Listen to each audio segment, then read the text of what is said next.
MSLI T V, رہنمائی بدلتی دنیا کے لیے۔ السلام علیکم ورحمۃ اللہ وبرکاتہ۔ بسم اللہ الرحمن الرحیم، الحمد للہ رب العالمین، والصلاة والسلام علی رسول الامین، نبینا و امامنا و قدوتنا محمد وعلی آلہ وصحبہ اجمعین، وبعد۔ یقول اللہ عز وجل فی کتابہ: یوم لا ينفع مال ولا بنون الا من اتى الله بقلب سلیم۔ كان من دعاء النبي صلى الله عليه وسلم: اللهم إني أسألك لسانا صادقا وقلبا سلیما۔ حاضرین محترم، نوجوان کرام، بزرگ و عزیز و معزز خواتین، پیارے بچوں، بڑی ہی مسرت کا موقع ہے کہ اللہ تعالیٰ نے آپ لوگوں کے درمیان میں ہمارے ایمان کی روشنی کو جلا بخشنے کے لیے، کچھ تذکیری کلمات کے لیے اور ہمارے ایمان کو بڑھانے کے لیے، ہمارے دل کے اندر جو کچھ خرابیاں اور بیماریاں موجود ہیں ان کو جاننے اور ان کی اصلاح کرنے کے لیے یہ چند کلمات آپ لوگوں کے درمیان میں کہنے کا اللہ نے مجھے موقع دیا۔ اللہ تعالیٰ قبول فرما لے ہمارے جمع ہونے کو، ہمارے سننے کو، اور سننے کے بعد اللہ تعالیٰ سے سننے کے حد تک نہ رکھے بلکہ عمل کے بھی توفیق کیجیے۔ آمین یا رب العالمین۔ 2 ہفتے پہلے بھی میرے آنے کا آپ لوگوں کے درمیان میں ایک موقع تھا، لیکن میری طبیعت کی ناسازی کی وجہ سے وہ ملتوی کرنا پڑا۔ شاید اس میں اللہ تعالیٰ کی بے مصلحت رہی، وہ کوئی اس کا اپنا فیصلہ۔ الحمدللہ آج اللہ نے موقع لایا اور مجھے جو عنوان دیا گیا وہ عنوان آپ لوگوں کے علم میں ہے کہ دل کی بیماریاں۔ اور ظاہر سی بات ہے، بیماریاں اگر بیان کی جائیں تو بیماریوں کے اسباب کیا ہیں وہ بھی بیان کرنا، پھر اگر وہ اسباب ہیں تو ان کو دور کرنے کے لیے ان کی اصلاحات کیا ہونی چاہیے، کیا کیور ہونا چاہیے اس کے لیے، وہ بھی بیان ہے۔ تو یہ ہماری آج کی بات ہے تینوں چیزوں پر مشتمل رہے گی کہ بیماریاں کیا ہیں، اسباب کیا ہیں، اور وہ علاجات کیا ہیں۔ در حقیقت موضوع ایک بڑا وسیع ہے، لیکن انشاءاللہ بات کو میں سمیٹنے کی کوشش کروں گا۔ ہمیں اور آپ کو معلوم ہے کہ انسانی جسم کے اندر اللہ تعالیٰ نے دل کو بلند مقام عطا کی، دنیا کے اعتبار سے بھی اور دین کے اعتبار سے، فزیکلی بھی اور اسپریچولی بھی۔ اور عموماً تو دل کی بیماری اگر ہم کہتے ہیں تو ہمارے دل و دماغ میں یہی آتا ہے کہ بھائی بندے کا فزیکلی مسئلہ ہے، دل کے اندر کوئی مسئلہ ہے، دل کے اندر کوئی بلاک ہے، دل کے اندر جو ہے کوئی وینٹیکل کام نہیں کر رہا ہے، یا ہے کہ جو ہے کوئی آرٹری کا مسئلہ ہے۔ دل کی بیماری سے متعلق ہم یہی سوچتے، کیونکہ ہم مادی دور کے اندر ہی، مٹیریل لائف کے اندر ہم چل رہے ہیں، ہر معاملے کو ہم جو ہے اسی سے جوڑتے ہیں، اور ظاہر سی بات ہے اس کی بیماری کو دور کرنے کے لیے ڈاکٹرز موجود ہیں، یا ہے کہ جو بھی میڈیکل ٹریٹمنٹ ہے وہ انسان احتیاط کرتا ہے تو پھر وہ بیماری بھی اللہ تعالیٰ کے حکم سے دور ہو جاتی ہے۔ لیکن در حقیقت یہ جو بیماریاں ہیں جو دکھنے میں آتی ہیں فزیکلی، جو یہ بیماریاں دل کے اعتبار سے حقیقت ہیں تو بڑی خطرناک یا بڑی اہم ترین، لیکن انسان کی جان کو خطرہ، جبکہ دوسرے معاملات کے اندر ہاتھ خراب ہوا، پیر خراب ہوا، یا دوسرے پارٹس آف دا باڈی کے اندر کوئی مسئلہ ہوا تو اتنا زیادہ خطرناک نہیں جتنا زیادہ خطرناک دل کے اندر بھی پرابلم آ جائے۔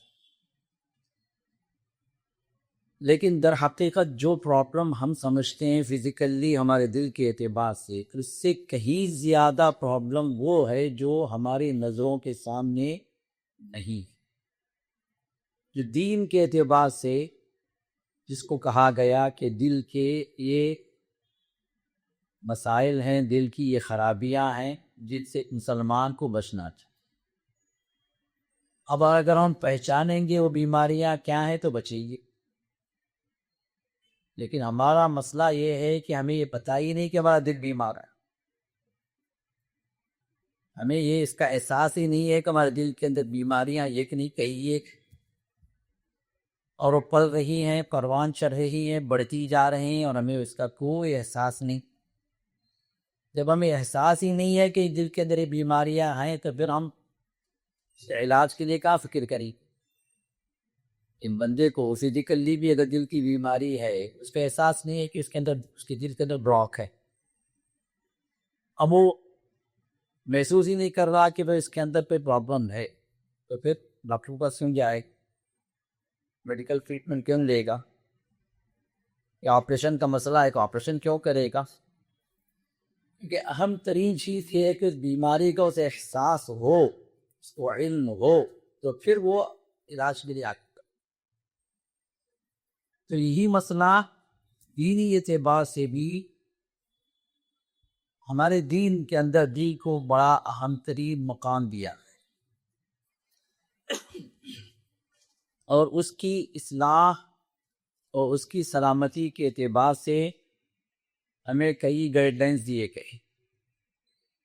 سورہ شعراء کی ایک آیت میں نے آپ کے سامنے پڑھی، تو 88 اور 89، جس میں اللہ رب العزت نے ارشاد فرمایا یوم لا ینفع مال ولا بنون، یہ وہ دن ہے تو قیامت کا دن جس کو نہ اس کا مال کام آئے، نہ اس سے اولاد کام آئے گی۔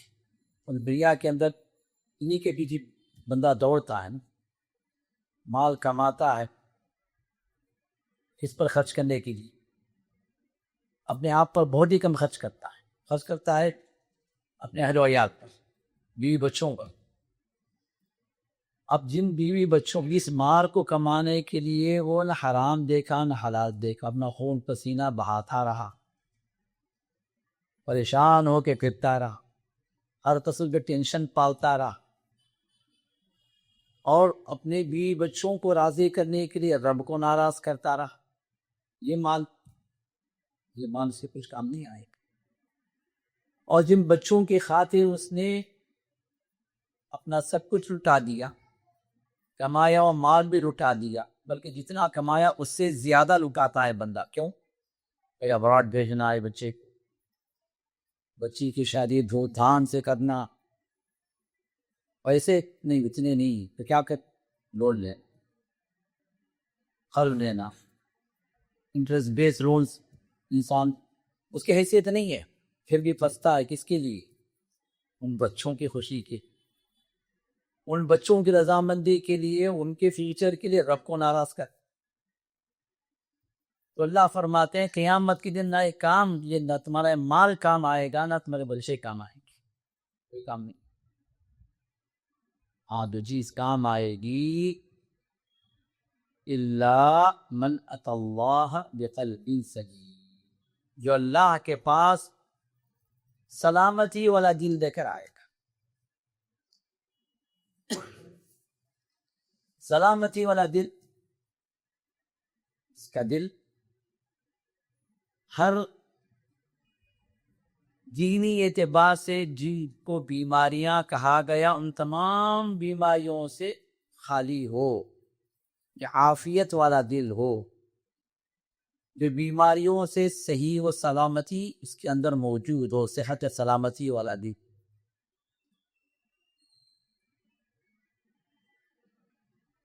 اینجیوگرافی کے لیے کسی شخص کو بھیجا گیا. اب اینجیوگرافی کرنے کے بعد ڈاکٹر بولتا congratulations you have a healthy heart. خوش مزاج، اور وہ بھی کوئی بیماری نہیں ہے، میرا دل صحیح سالم ہے، میرا دل بیماریوں سے خالی ہے، براڈ ایجز سے خالی ہے. کچھ ہوتا نہیں ہوتا ہے. یہ فزیکل سلامتی اللہ ہم میں سے ہر ایک پر عطا فرمائے. آمین یا رب العالمین. لیکن اس سے کہیے تو دنیا کے اعتبار سے وہ نجات والا مسئلہ ہے. بھائی سلامت ہے، آپ کا کوئی بیماری نہیں، کوئی ٹینشن نہیں کہ خواہ پینشن پاتے ہیں، آپ کا دل بہت اچھا دے، ہیلتھی ہارٹ ہے. لیکن اخروی جو سلامتی ہے، جنتی جو بندہ بنے گا، وہاں جو کامیابی ہوگی وہ اس بندے کی کامیابی ہوگی جس بندے کے لیے اللہ سرٹیفائی کر دے کہ یہ بندہ وہ دل لے کر آیا ہے جو قلب سلیم، جو سلامتی والا دل، جس کے اندر کوئی بیماری نہیں. یہ اہم ترین بات ہے. اسی وجہ سے محمد رسول اللہ صلی اللہ علیہ وسلم اپنے خاص دعاؤں میں یہ دعا کرتے تھے، اللہم یا مقلب، اے اللہ، اے دلوں کے پھیرنے والے، ثبت قلبی علی دینک، میرے دل کو تیرے دین پر جما دے، استقامت عطا کرتے، دین پر قائم رہے میرا دل، کیونکہ دل پلٹتا ہے. آپ کو پتا ہے کہ دل کو عربی کے اندر کیا کہتے ہیں؟ قلب. قلب کا مطلب کیا ہے؟ عربی کے اندر قاف لام با جو روٹ لیٹرز ہیں، اگر آپ اس کو سرچ کریں تو اسے معنی کیا ہے؟ الٹنا پلٹ. دل کو قلب اس لیے کہا گیا کہ قلب جو ہے یہ حالت پر نہیں رہتا، الٹتا پلٹتا رہتا. کبھی اس دل کے اندر نفرت ہوگی، کبھی محبت ہو جائے، کبھی اس دل کے اندر ایمان ہوگا تو وہاں کفر آ جائے، کبھی دل کے اندر یقین ہوگا بس شک. یہ حالت میں نہیں رہتا. تو اسی وجہ سے محمد رسول اللہ صلی اللہ علیہ وسلم اپنی دعا کے اندر یہ دعا کیا کرتے تھے، اللہم ثبت قلبی یا مصرف القلوب یا مقلب القلوب ثبت قلبی علی دینک یا مصرف القلوب صرف قلبی علی طاعتک. اے دلوں کے پھیرنے والے، میرے دل کو تیرے دین پر ثابت قدم کر دے. کون دعا کرتے؟ سب سے اعلیٰ وارفہ جن کا ایمان تھا، جن کے اندر کفر و شرک، نفاق و کسی قسم کی برائی کا کوئی گزر ہی نہیں ہو سکتا تھا ان کے دل میں، اللہ کی حفاظت میں تھے. محمد رسول اللہ صلی اللہ علیہ وسلم ان کی دعا کہ اللہ میرے دل کو تیرے دین پر جما دے، ایک دین پر ثابت کر. وَيَا مُصَرِّفَ الْقُلُوبِ، دلوں کے پھیرنے والے، ثبت قلبی علی طاعتک، میرے دل کو تیری اطاعت پر، تیری فرما برداری پر، تیری بات ماننے پر جب کہ یہ بہت اہم ترین دعا. کیوں؟ اس لیے کہ محمد رسول اللہ صلی اللہ علیہ وسلم ایک اور حدیث میں ارشاد فرماتے ہیں، قلوب العباد بین اصبعی الرحمن، بندوں کے دل اللہ تعالیٰ کے رحمان کے دو انگلیوں کے درمیان، یہ دو انگلیاں، یقلبها کیف یشاء، جیسے چاہے اللہ تعالیٰ پلٹ کر دیتے. جیسے دو انگلیاں، دو انگلیوں کے درمیان آپ بھی چیز رکھیے تو آپ اگر اس طرح رکھیں تو یہ اس طرف میری طرف ہے، اس طرف پھیر دیں تو آپ کی طرف ہوگی، رائٹ میں پھیرتے اب ادھر ہو گئی، لیفٹ پہ پھیرتے ادھر ہوگی. جیسے کیا ہے، انسان اپنے دو انگلیوں کے درمیان پکڑی ہوئی کوئی چیز کو لٹ پلٹ کرتا ہے، اس سے زیادہ رحمان کے دو انگلیوں کے درمیان میں لوگوں کی دی. جیسے چائے پلٹ دیتا. تو اسی وجہ سے دل کی ثابت قدمی کے لیے وہ خصوصی دعا ہمارے اور آپ کے نبی محمد رسول اللہ قسم مانگا کرتے تھے. اور دل کی عظمت و سلامتی کے اعتبار سے محمد رسول اللہ صلی اللہ علیہ وسلم نے یہ بات بھی ارشاد فرمائی جو بخاری اور مسلم کے اندر روایت ہے، الا وَإِنَّ فِي الْجَسَدِ مُضْغَةً، جان لو کہ دل کے اندر یہ گوشت کا ٹکڑا ہے، اور وہ گوشت کا ٹکڑا وہ ہے اذا صلحت صلح الجسد، اگر اس کے اندر سلامتی آ گئی، اگر اس کے اندر صالحیت آ گئی، اس کے اندر نیکی آ گئی، وہ اگر درست ہو گیا، صلح الجسد كله، اور پورا جسم آپ کا درست ہے. اس کے اندر نیکی آ گئی تو آپ کا بدن نیکی پت ہے. وہ بیماری سے خالی اگر ہو گیا تو پھر آپ کا بدن بھی بیماری سے خالی ہے. وَإِذَا فَسَدَتْ فَسَدَ الْجَسَدُ كُلُّهُ، اگر دل کے اندر بیماری آ گئی، وہاں خرابیاں آ گئی، تو پھر اس کا ریفلیکشن آپ کے پورے پارٹس آف دا باڈی پر ہوگی. الا وہی القلب، وہ گوشت کا ٹکڑا کیا ہے؟ دل، قلب ہے. تو دین کے اعتبار سے دل صحیح و سالم ہو، ہر طرح کی بیماری سے دور ہو، یہ بہت ہی اہم ترین ہے انسان کی نجات کے لیے، ایک مسلمان کی نجات کے لیے، جس کی طرف محمد رسول اللہ صلی اللہ علیہ وسلم نے یہی اعتبار سے آپ نے رہنمائی فرمائی. اور یہی وجہ ہے کہ حقیقت میں ایمان یا کفر جس کے اعتبار سے فیصلہ بھئی ایمان والا نہیں، یہ کافر ہے، اس کا اصل منبع کیا کہاں ہے؟ کہاں ہوتا ہے ایمان، کہاں ہوتا ہے کفر؟ اور بات ہے کہ زبان سے اظہار کرتے ہیں، کافر زبان سے کفر بکتا ہے، ایمان والا اپنی زبان سے ایمان کا اقرار بھی کرتا ہے، لیکن اصل جگہ کہاں؟ ایمان کی جگہ کہاں؟ کفر کی جگہ کہاں؟ وہ ہے دل. دل کے اندر اگر ایمان نہ ہو، دل میں کفر ہو، 1000 مرتبہ وہ اپنے زبان سے وہ کہے کہ میں ایمان والا ہوں، تو بھی اللہ کے پاس اس کا ایک کہنا قابل قبول نہیں. اسی وجہ سے جن کے دلوں کا ایمان نہیں تھا، وہ جب آ کر ایمان کا اقرار کرتے تھے تو سورۃ الحجرات میں اللہ رب العزت نے ارشاد فرمایا قالت الاعراب آمنا، یہ بدو لوگ آپ کے پاس آتے ہیں اللہ عزت سے اور کہتے ہیں ہم ایمان لائے، ہم مومن ہیں، ہم ایمان والے ہیں. اللہ فرماتے قل لم تؤمنوا، اے نبی آپ کہیے ان سے تم ایمان والے نہیں.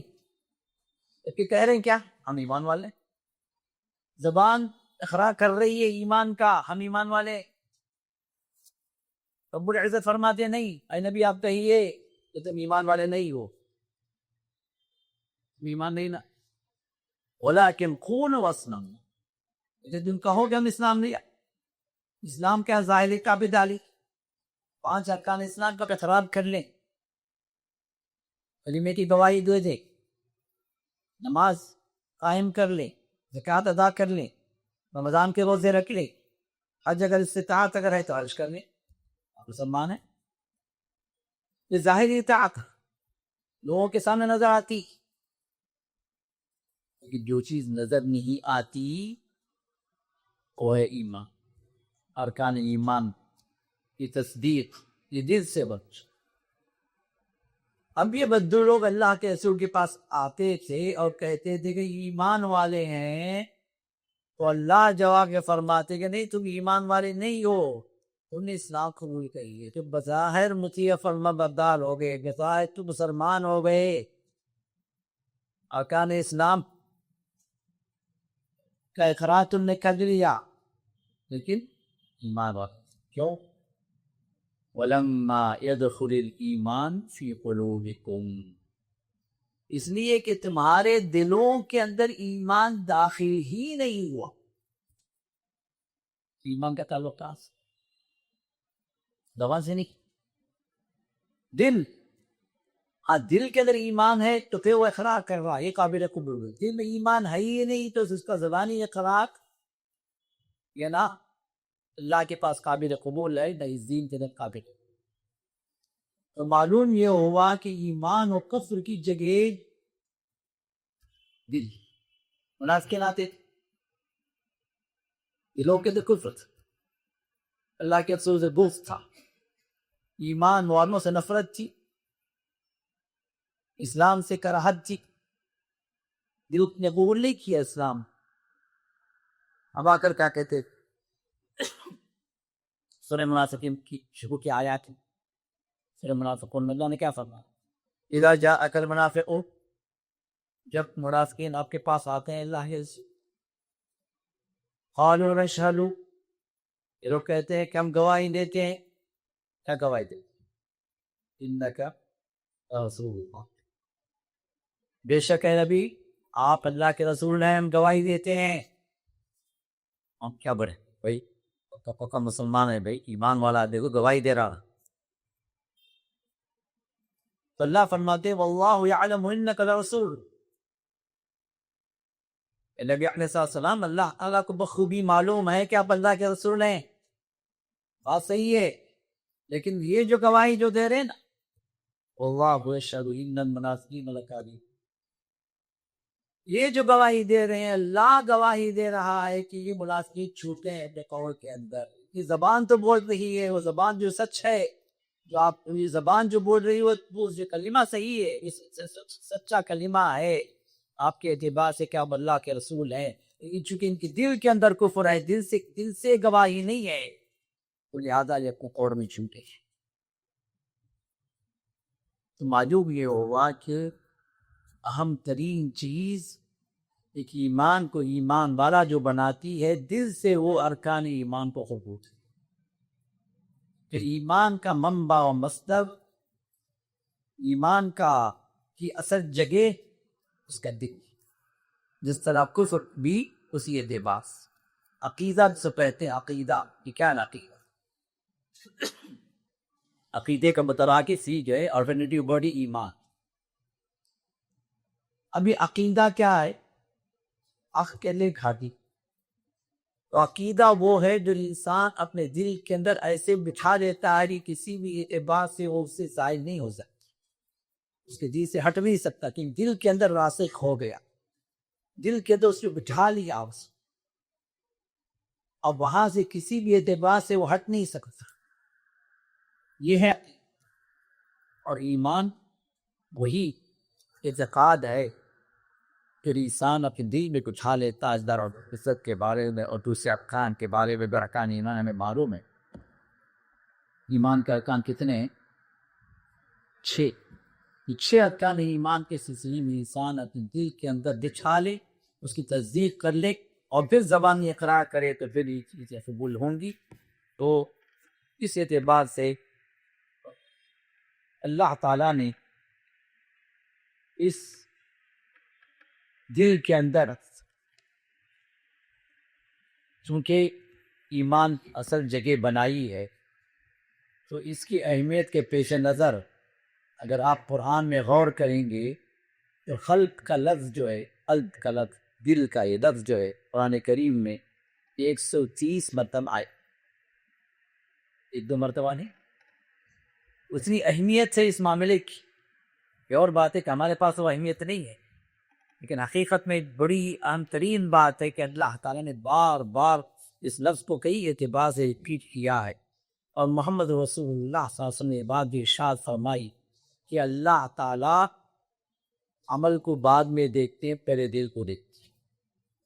عمل کو قبول کرنے کے لیے وہ عمل بعد میں، اس سے پہلے یہ عمل کس اعتبار سے کیا گیا ہے، کس نیت سے کیا گیا ہے، کہ نیت کیا ہے؟ نیت محلها القلب. نیت کہاں سے پیدا ہوتی ہے؟ نیت مطلب ارادہ انسان کہاں سے کرتا ہے؟ اپنے دل سے کرتا. تو پہلے اللہ دل کو دیکھتے ہیں، وہاں پر کیا نیت ہے، وہاں پر کیا کیفیت ہے، اس اعتبار سے بندہ آگے بڑھا ہے، اور پھر وہ عمل کیا۔ مسلم کی حدیث ہے جس میں رسول اللہ نے ارشاد فرمایا ان اللہ لا ينظر الى صورکم واموالکم، اور ایک روایت الى صورکم واجسادکم، اللہ تعالیٰ نہیں دیکھتے تمہارے چہروں کو اور تمہارے مالوں کو یا تمہارے جسموں کو، تو دیکھتے کہاں ہیں؟ بلاکی ينظر الى قلوبکم، اور ایک روایت الى قلوبکم واعمالکم، کہ اللہ دیکھتے ہیں تمہارے دلوں کو۔ اگر یہاں دل کے اندر نیت صحیح ہے، اللہ کی رضامندی، اللہ کی جنتوں کا حصول، اللہ تعالیٰ کو خوش کرنا، راضی کرنا، اگر یہ مقصد ہے تو پھر اللہ تعالیٰ وہاں پر عمل کی طرف کی نظر رکھتے ہیں۔ یہاں اگر اللہ کی رضامندی یہ مقصود نہیں ہے، دکھاوا مقصود ہے، لوگوں کے لیے، شہرت کے لیے، کوئی اور مسائل ہیں، تو پھر وہ عمل چاہے کتنا ہی اچھا تو نہ اللہ قبول نہیں فرماتی۔ تو اسی اعتبار سے ایک اور بات بھی ہے، وہ یہ کہ انسان جب اللہ تعالیٰ کی اطاعتوں کی طرف آتا ہے، اور ظاہر سی بات ہے دل کے اندر اطاعت کا جذبہ پیدا ہوتا ہے، تو پھر وہ جذبہ ریفلیکٹ ہوتا ہے اس کے اعمال پر۔ تو جیسے جیسے یہ جذبہ بڑھتا جاتا ہے تو اس کا دل روشن ہوتا ہے، نور ایمانی سے جگمگاتا ہے، اور جیسے جیسے وہ اللہ کی معصیت میں، گناہوں میں اپنے آپ کو لے جاتا ہے، دل کے اندر پہلے گناہ یہ پیدا ہوتے ہیں، پھر یہ پلتے ہیں، پھر اس کا ریفلیکشن اس کے پارٹس آف دا باڈی پر گرتا ہے، جہاں پر اس کے ہاتھ یا پیر یا آنکھیں یا کان یہ سب گناہوں میں آگے بڑھتے ہیں، تو اسی کے اعتبار سے اس کا دل تاریک ہو جاتا۔ حضرت حذیفہ بن یمان رضی اللہ تعالی عنہ کی حدیث ہے جس میں رسول اللہ صلی اللہ علیہ وسلم نے ارشاد فرمایا تعرض الفتن کالحصیر عودا عودا، کہ یہ فتنے جو ہیں، فتنے سے مراد کیا ہے؟ ہر طرح کی برائی، ہر طرح کی مصیبت جو انسان کے ایمان پر آئے، اس کے دین پر آئے، یہ ہے فتنے۔ یہ جو ہے انسان کے دل پر ایک کے بعد ایک کے بعد ایک یہ فتنے گرتے جاتے ہیں، یہ گناہ آتے جاتے ہیں، یہ شرور اس کے دل پر پیش کیے جاتے ہیں، تو پھر اس کے بعد ہوتا کیا ہے کہ رسول اللہ صلی اللہ علیہ وسلم نے ارشاد فرمایا کہ فَأَيُّ قَلْبٍ أُشْرِبَهَا، اور جس دل کے اندر بھی یہ فتنے گر جائیں، نُكِتَ فِيهَا نُكْتَةٌ سَوْدَاء، یہ ایک برائی آئی، ایک فتنہ گرا دل کے اندر، ایک ڈاٹ پڑ گیا، بلیک ڈاٹ۔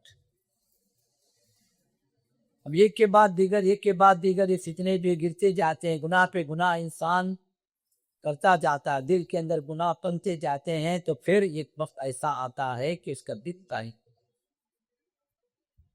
اس کے مقابل میں جب بندے کے دل کے اندر اطاعت پیدا ہوتی ہے، اللہ تعالیٰ کے فرما برداری کا جذبہ پیدا ہوتا ہے، نیکی کی طرف وہ دل بڑھتا ہے، تو پھر وہاں پر روشنی کی کرنیں پیدا ہوتی ہیں، اور پھر وہ دل بتدریج اس روشنی کے اعتبار سے روشن ہو جاتا،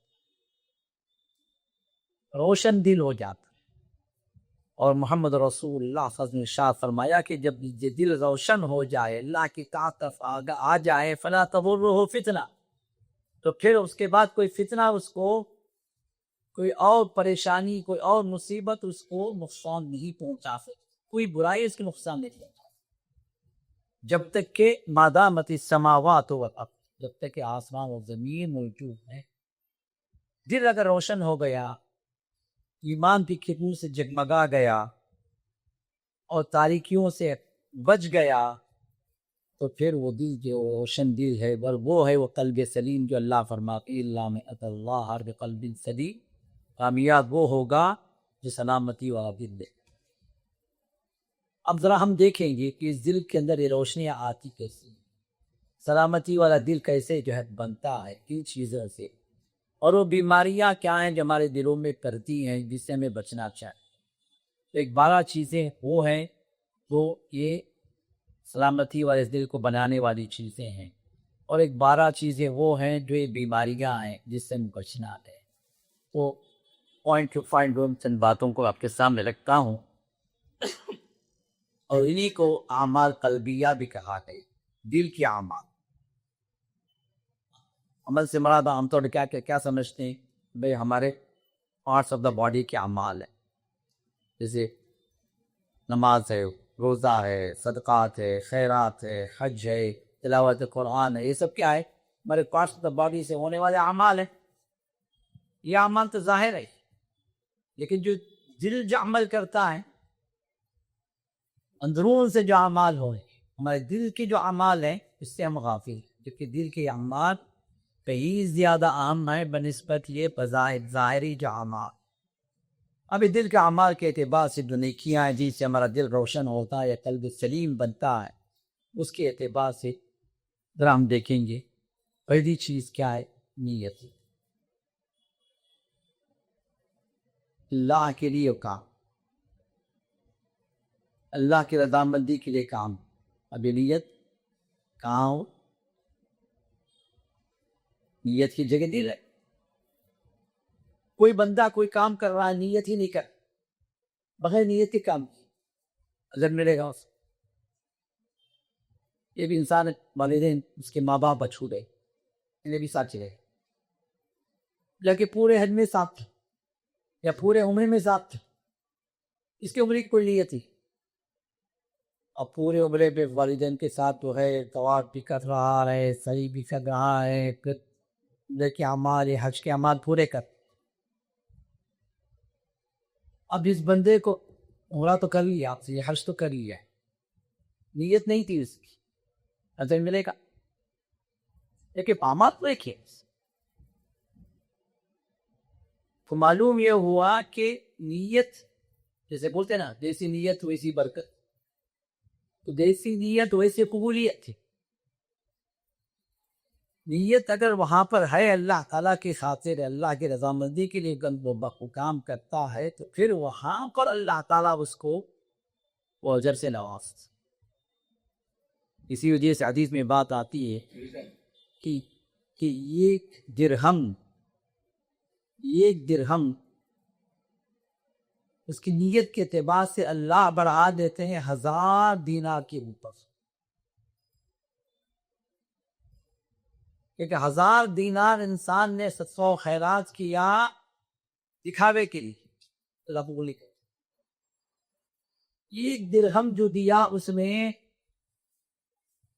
وہ اللہ کے خاطر، اللہ کو خوش کرنے کے لیے، وہ ایک درہم کا اللہ قبول کرتے ہیں کہ آگے 1000 دینار، درہم سے چاندی کا سکہ، دینار سونے کا سکہ، 1000 سونے کے سکے انسان نے خرچ کیا، لیکن وہ اللہ کے لیے نہیں تھے، وہ 1000 دینار اللہ اس کے پیچھے سر پہ دے مارتے ہیں، اور ایک درہم جو چاندی کا جو چھوٹا سا سکہ ہے اللہ اس کو پھوٹ کر لے کے 1000 دینار کے اوپر ڈالتے۔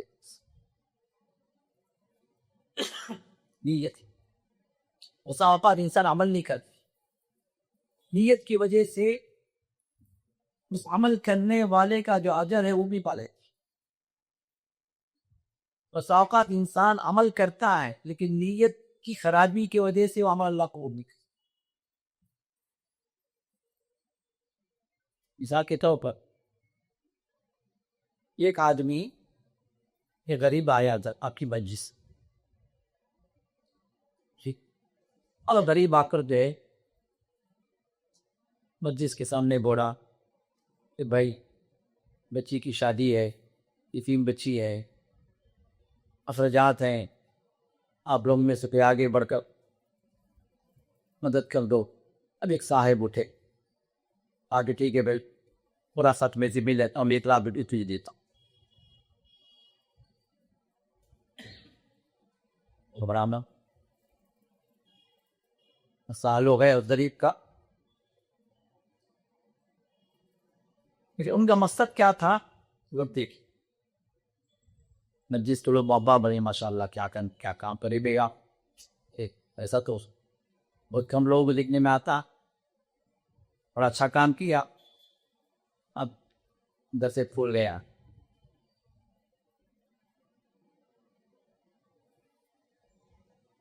لوگوں کی واہ واہ یہ مقصد تھا حضور ہو گیا دوسرا ایک بندہ جو بیٹھا ہوا غریب بیچارہ اس کے دل میں یہ بات آئی کہ میرے پاس کچھ نہیں ہے اگر میرے پاس بھی اگر ہوتا تو میں بھی 1,00,000 کیا 10,00,000 بھی دے سکتا میرے پاس میں بھی اس اجر میں شریک ہو جاتا اب یہ بندہ بھی 1,00,000 خرچ کیا اس میں ریاکاری تھی تو ممکن اللہ قبول نہ کرے اور ایک بندہ جو ابھی کچھ خرچ نہیں کیا صرف اس نے نیت کی ارادہ کیا اگر میرے پاس اگر ہوتا تو میں بھی خرچ کرتا تو اللہ تعالیٰ اس کی نیت تو اللہ قبول کرے 1,00,000 خرچ کر کے اس کو کوئی نیکی نہیں ملی 1,00,000 خرچ کرنے کا ارادہ کیا تو اللہ اس 1,00,000 کے خرچ کا اس سے اللہ نیت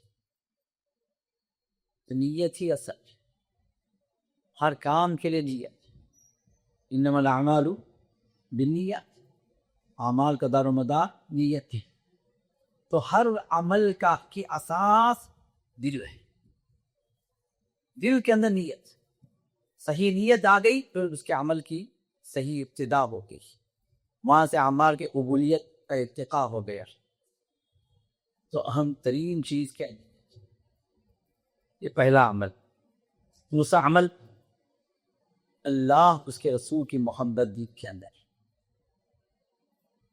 اللہ اس کے رسول کی محبت دل کے اندر ہو صرف زبانی نہیں ہمارے پاس زبانی محبت زبانی محبتیں بہت ہیں نعرے بہت ہیں لیکن حقیقت میں اگر دل کے اندر اگر محبت ہوتی تو پھر ہم اللہ کو ناراض کرنے والا کے عمل نہیں کرتے محمد رسول اللہ صلی اللہ علیہ وسلم کی پیروی میں ہم پیچھے نہیں ہوتے اللہ نے کیا فرمایا قل ان کنتم تحبون اللہ فاتبعونی یحببکم اللہ اے نبی آپ فرمائیے اگر تم اللہ سے محبت کرتے ہو تو اے نبی آپ کہیے میری پیروی یہ محبت کے دلیل اللہ کے رسول کی اطاعت کرنا آپ کے طریقے پر چلنا آپ کے سنتوں کو فالو کرنا یہ محبت کی دلیل ہے کہ ہم اللہ سے محبت کرتے ہیں اس کے رسول سے محبت اگر یہ نہیں ہے ہماری زندگی خالی ہے اس اطاعت سے اس سنت کی پیروی سے تو پھر اس زبانی طور پر ہم کہنا کہ اللہ کے رسول سے بڑی محبت ہے ہمیں یہ کوئی فائدے کی اس لیے کہ دل ہمارا ان محبتوں سے خالی والذین آمنوا اشد حبا للہ جو ایمان والے ہوتے ہیں نا وہ اللہ تعالیٰ کے ساتھ شدید ترین محبت ہے شدید ترین اشد جیسے افعال تفضیل ہے سپر جو ڈگری ہے سب سے زیادہ دنیا کی جتنی محبتیں ہیں ان تمام محبتوں سے زیادہ اللہ کی یہ اگر دل کے اندر آ گئی سمجھیے کہ ہمارا دل بے سلامتی والا دل ہے لیکن دوسری محبتیں کا غالب ہیں اللہ اس کا رسول کی محبت ہمارے پتہ نہیں کس کونے میں ہے اس کا مطلب ہے کہ ہمارا دل خطرے میں ہمارا دل و سلامتی والا دل نہیں تیسری بات اللہ پر توکل یہ توکل کا یہ بھی دل کا عمل بھروسہ اعتماد عام طور پر ہمارے پاس کیا ہے جو بیز ہیں جو ہمارے پاس اسباب ہیں ان کا اختیار کرتے ہیں سمجھ ہاں بھائی کام ہو گیا ہمارا کام ہو جائے گا اگر فلاں کے پاس منسٹر کے پاس میرا مسئلہ چلا گیا اب ہوگا میرا پرابلم سالو ہو جائے گا بعض لوگ کہتے ہیں کہ بھائی وہ فلاں ڈاکٹر کے پاس چلے جاؤ بھائی شفا مل جائے گی کیا بولتے ہیں فلاں ڈاکٹر کے پاس چلے گئے تو شفا مل جائے گی بات صحیح فلاں ڈاکٹر کے پاس چلے جائیں گے تو دوا مل جائے گی علاج مل جائے گا شفا نہیں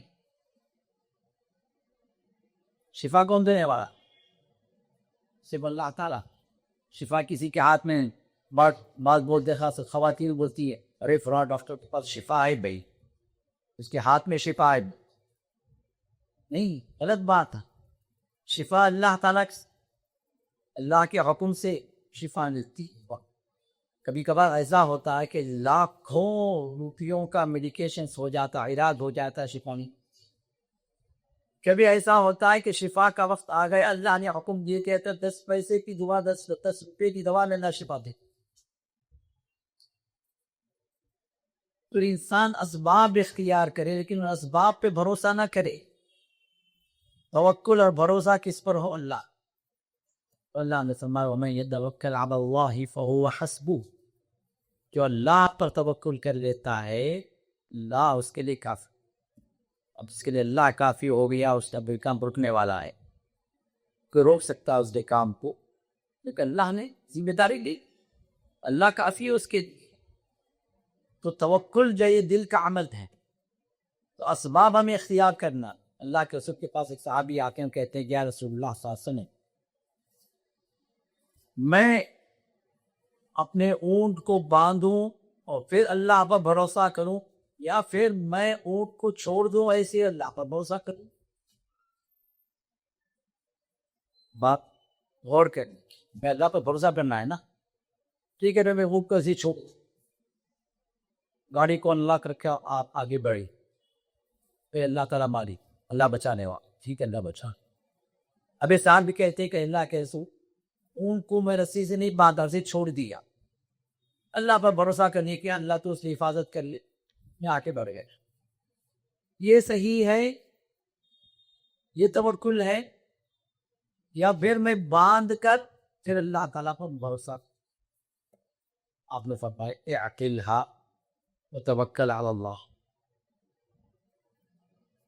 رسی ہے نا، باندھو، اسباب ہے ہمارے پاس، پھر جائز اسباب اختیار کرو. باندھنے کے بعد اب وہ کوئی پھوڑ کر نہ لے کے جائے، وہ توڑ کے نہ بھاگے، کوئی آفت مصیبت نہ آئے. اب یہاں پر اللہ پر بھروسہ تو رائے پاک. اسباب جو اللہ نے دیے ہیں، جو جائز اسباب ہے اس اختیار کرنا، پھر اس کے بعد اللہ پر بھروسہ. تو یہ ہے تو اسباب کو چھوڑ دے کے جو اللہ نے اسباب دیے ہیں، عقل دیے، صلاحیت دیے، طاقت دیے، مال دیا، اسباب اب اختیار کر سکتے ہیں، ان سب کو چھوڑ بھی میں اللہ پر توکل کرتا ہوں، یہ توکل نہیں ہے. توکل کا معنی ہے تو لہٰذا یہ توکل یہ دل کا عمل ہے. اسی طرح تقویٰ، اللہ کا ڈر، یہ اللہ کا ڈر یہ ہمارے اعمال اور قبولیت کا درجہ دینے والی بات ہے. جتنا زیادہ ہم اللہ سے ڈر کر یہ عمل کریں، اللہ تعالیٰ اسی اعتبار سے اس کو قبول کرتے ہیں. اسی وجہ سے اللہ تعالیٰ نے ایمان والوں کو بہت جگہوں پر قرآن کے اندر یا ایھا الذین آمنوا اتقوا اللہ، اے لوگوں ایمان لائے ہو اللہ سے ڈرو. ایمان تقوی کے بغیر کمل نہیں ہوتا، بغیر تقوی کے انسان عمل نہیں کر سکتا. تو تقوی کیا ہے؟ اللہ کو راضی کرنے کے لیے، اللہ کی جنتوں کو پانے کے لیے ان اعمال کو کریں جس پر اللہ نے حکم دیا، اور اللہ تعالیٰ کی ناراضگی سے بچنے کے لیے، اللہ کی جہنم اور اس کے عذاب سے بچنے کے لیے ان کاموں سے اپنے آپ کو بچانا چاہے جن سے اللہ نے رکنے کا حکم دی. یہ تو وہ اور جس کے دل کے اندر یہ بات آ گئی کہ مجھے اللہ کو راضی کرنا ہے، اس کی ناراضگی سے بچنا ہے، یہ تقویٰ ہے. دیکھو یہاں سے وہ عمل شروع، یہاں سے وہ ریفلیکشن ہمارے اعمال پر گرتا ہے. پھر تقویٰ بھی اللہ کے اسم ارشاد میں تقویٰ ہا ہونا، التقویٰ ہا ہونا، التقویٰ ہا ہونا. آپ نے فاشار الی قلبہ ثلاث، 3 مرتبہ آپ نے اشارہ فرمایا کہ تقویٰ کہاں؟ یہاں. تقویٰ کہاں ہے؟ یہاں ہے. تقویٰ کہاں ہے؟ یہاں ہے، دل کے اشارات کی. اب ہمارے پاس تقویٰ کیا؟ بڑی داڑھی رکھی، امامہ صافہ جتنا بڑا ہے اتنا بڑا تقوی والا، جتنا بڑا جھکا ہے اتنا بڑا تقوی والا، جتنے تسبیح کے دانے موٹے موٹے گلے میں ڈال دیا اتنا تقوی والا. یہ تقوی کی ظاہری کچھ علامتیں نے بنا کر رکھ دی ہیں، اور جتنے ہماری گلی گلی اونچے کوچے یہ مشائخ کے نام کے لوگ بیٹھے ہوئے ہیں، ہمیں بڑے تقوی والے نظر آتے ہیں. کیوں؟ ظاہری اعتبار سے ہم سمجھتے ہیں بڑے تقوی والے، بڑی داڑھی ہے بھی، کیا نورانی چہرہ پیر صاحب کا بتا ہو. ابھی منہ کپتے ہیں جی چہرے سے ہو. اور نورانی چہرے والے جو بتاتے ہیں پورے شرکی اعمال بتاتے ہیں، تعبیر رنڈے بلیدے دے رہے ہیں، جادوگری کے مسائل ہیں ان کے پاس، غیب دانی کے دعوے کر رہے ہیں، گھروں کے اندر پھوٹ والے مسائل پیدا کر رہے ہیں. حضرت دیکھ کو بولو میری شادی کو بو نہیں، تمہارے ہاتھ میں کما نصیب میں شادی ہے. شادی ہو کے 3 سال ہو گئے، بچہ کب ہوگا؟ جی ابھی اور 2 سال ہوں گے بڑا تیجے کہاں سے لائے؟ سب اٹکل اوپر باتیں، شیطانی باتیں. کیا نورانی چہرہ، گھر میں چوری ہوگی ذرا بولو نا. اچھا امان بند کر کے یہ شیطان سے مٹک، سب شیطان ہی پالتا ہوں، کوئی یہ شیطان تو پالتا، سب شیطان ہی رہا. اب اس کے دان پھوڑ کے بچتا ہے، یہ تمہارے گھر میں ایک نام بولی گا نہیں علم نہیں، لیکن وہاں پر آپ کے گھر کے اندر شیطان کے ذریعے سے پھونک ڈالنا کچھ اس طرح. ایک درمیانی خط کی ایک عورت ہے، دپڑی پتلی ہے، تھوڑی سی سانولی ہے، میرے بچے ہاں میری دیورانی، اس کے دماغ میں شیطان ڈال دیتا ہاں نچ پھر پہلے سے چل رہا مسئلہ ہو. اب انہیں جو صفات جو بولتا مبہم بولتا، اب دماغ میں شیطان ڈالتا رہے دیورانی. اب لڑائی پھوٹ بھائیوں میں، گھر کے اندر کا سکون ختم. یہ سب وہ چیزیں ہیں جو ہمیں بظاہر تقوی والے نورانی چہرے والے ہمارے اپنے اعتبار سے ہم ان کے پاس جاتے ہیں تو یہ ڈاکو جو نورانی چہرے والے تقوی والے سمجھ کر ہے، در حقیقت کفر ان کے اندر پڑ رہا ہے، ان کے دلوں کے اندر کفر ہے. کیونکہ رسول اللہ صلی اللہ علیہ وسلم ایسے غیب دانوں کے پاس پہنچنے والا، سوال کرنے والا، اس کی 40 دن کی نماز ضائع، نماز قبول نہیں مردود ہے، اور اس کی بات پر یقین کرنے والا فقد کفر بما انزل علی محمد صلی اللہ علیہ وسلم پر جو شریعت نازل ہوئی، جو دین نازل ہوا، اس کا کافر کفر میں. جب اس کی بات پر یقین کرنے والا کافر ہے تو یہ بولنے والا نورانی چہرے والا ہمارے پاس تقوی والا دو بندہ ہم سمجھتے ہیں سب سے بڑا کافر. تو ظاہر سے دھوکہ نہ کھائیں، اس کے اعمال، اس کے اقوال ایمان کے مطابق ہیں، قرآن کے مطابق ہیں، دین کے مطابق ہیں تو ٹھیک، ورنہ بظاہر وہ کتنا ہی اچھا کیوں نہ ہو، کتنا ہی بڑے لیول کا تقوی والا اپنے آنکھ کو بنا کر کیوں نہ پیش کرے، اس سے دھوکہ نہیں کھا. تو تقوی اصل میں اللہ تعالیٰ نے دل کے اندر رکھا ہے، اور اسی طرح اخلاص، اللہ کے لیے کام کر، اللہ سے اجر حاصل کر، اخلاص.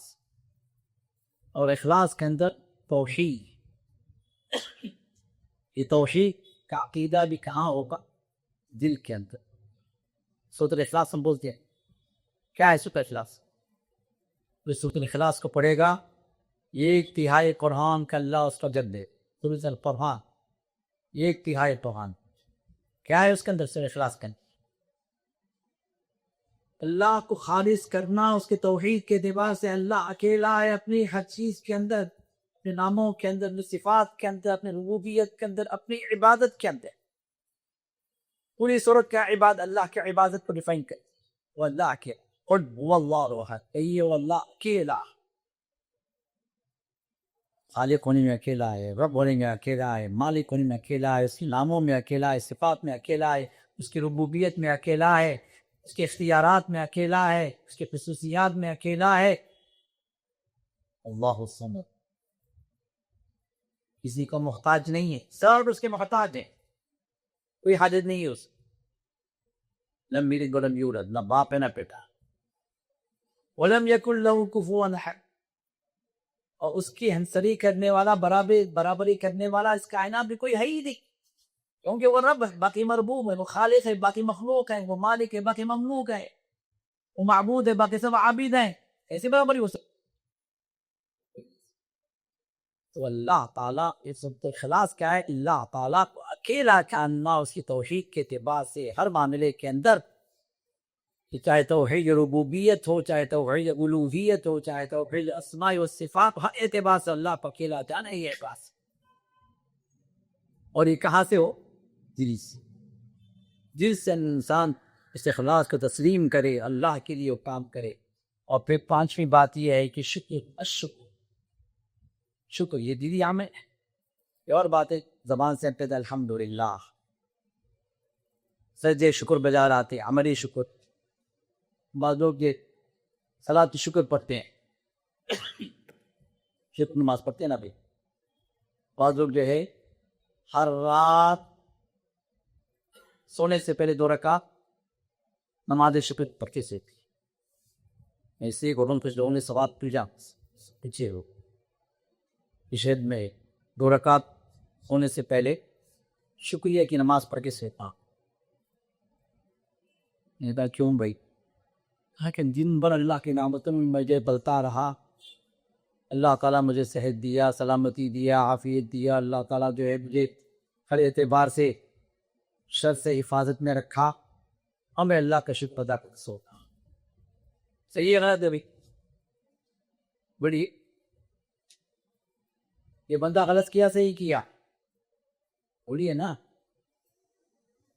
ایک آدمی ہر رات 2 رکعت صلاۃ الشکر، شکریہ کی نماز ادا کر کے سوتا. تو اچھا کام ہے برا کام ہے؟ برا کام ہے نماز پڑھنا.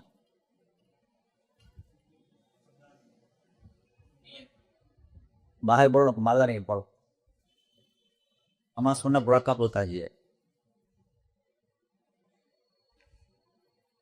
نماز کیا ہے؟ عبادت ہے، اور عبادت ہمیں وہی کرنی ہے جو محمد رسول اللہ صلی اللہ علیہ وسلم. اب آپ جو ہے دن بھر اللہ کی نعمتوں میں پلتے رہے، حفاظت میں رہے، اب سونے سے پہلے 2 رکعت آپ سجدے شکریہ صلاۃ کی شکر ادا کر کے سو. اب سوال پیدا ہوتا ہے کیا اس طرح کا عمل رسول اللہ صلی اللہ علیہ وسلم نے کیا ہے کیا؟ کبھی آپ رسول اللہ سونے سے پہلے صلاۃ الشکر میں 2 رکعت پڑھ کے سویا ہوں، یا کہیں آپ نے بتایا، یا ازواج مطہرات میں سے کسی نے ذکر کیا کہ رسول اللہ صلی اللہ علیہ وسلم 2 رکعت سونے سے پہلے صلاۃ الشکر ادا کر کے سویا نہیں؟ ایسا بلکہ آپ کی زندگی میں 2 رکعت صلاۃ الشکر آپ نے پڑھی ہو ثابت ہی نہیں ہے. پورے 23 سالہ زندگی میں صلاۃ الشکر آپ نے 2 رکعت نماز پڑھی ہو نہیں ہے. تو اس کا مطلب صلاۃ الشکر کی انسان پڑھتا ہے تو نماز تو ہے اس کے اعتبار سے، لیکن رسول اللہ صلی اللہ علیہ وسلم کی سنت سے ثابت نہیں ہے، اور جو عبادت آپ کی سنت سے ثابت نہیں ہے وہ بدعت ہے، اور بدعت اللہ کو قبول نہیں. تو پھر سنت کیا ہے؟ سنت یہ ہے کہ کوئی بھی نعمت کی تجدید ہوتی ہے، یا کوئی نعمت آپ کو اس پر نارملی جو نعمتیں آپ کے ساتھ ہیں ان کے علاوہ کوئی اور نعمت آپ کو ملتی ہے، جیسے کسی کو شادی ہوگی، الحمدللہ نکاح طے ہو گیا، سجدے شکر بجا، ولادت ہو گئی، سجدے شکر بجا، جاب کے لیے پریشان تھا، جاب جو ہے مل گئی، سجدے شکر بجاتا.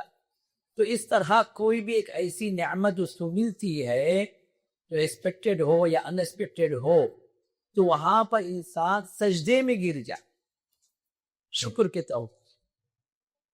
تو سجدے شکر ادا کرنا یہ سنت، یہ ثابت. نماز شکر ادا کرنا ثابت نہیں ہے، یہ لوگوں نے بنا. تو یہ عملی شکر، لیکن اس سے پہلے قولی شکر الحمدللہ کہنا، عملی شکر جیسے شکر بجا لانا، اس سے پہلے کیا دل کے اندر شکر کا جذبہ، یہ دلی شکر. اور دلی شکر میں کیا ہے کہ اس نعمت کو اپنے دل کے اندر یہ سمجھے کہ یہ نعمت صرف اللہ نے دی، یہ صرف اللہ کی طرف سے مجھے ملی ہے، دنیا کا کوئی بابا شابا نہیں دیا، نہ دنیا کا کوئی داتا دیا، نہ دیوتا دیا، یہ صرف اللہ کی طرف سے. اس نے دیا تو مجھے حاصل، اگر وہ نہ دیتا تو مجھے نہیں. یہ ہے وہ اصل شکر کا جذبہ، شکر کا اعتقاد جو دل کے اندر آنا چاہیے، جو عملی شکر ہے، یہ جو دلی شکر ہے. اسی طرح ساتویں بات حیا. حیا جو ہے شرمندگی کس سے؟ ایک حیا شرم کی جو بات ہے وہ عملی طور پر خواتین کے اللہ نے زیادہ رکھا ہے، مردوں سے زیادہ، یہ عملی حیا ہے. دلی حیا کیا ہے؟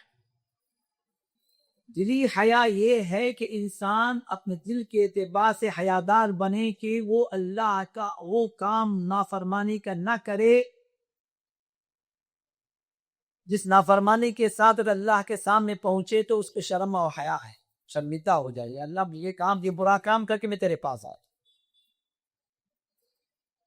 انسان کی حیاداری انسان کو اللہ تعالیٰ کے گناہ سے روکتی ہے،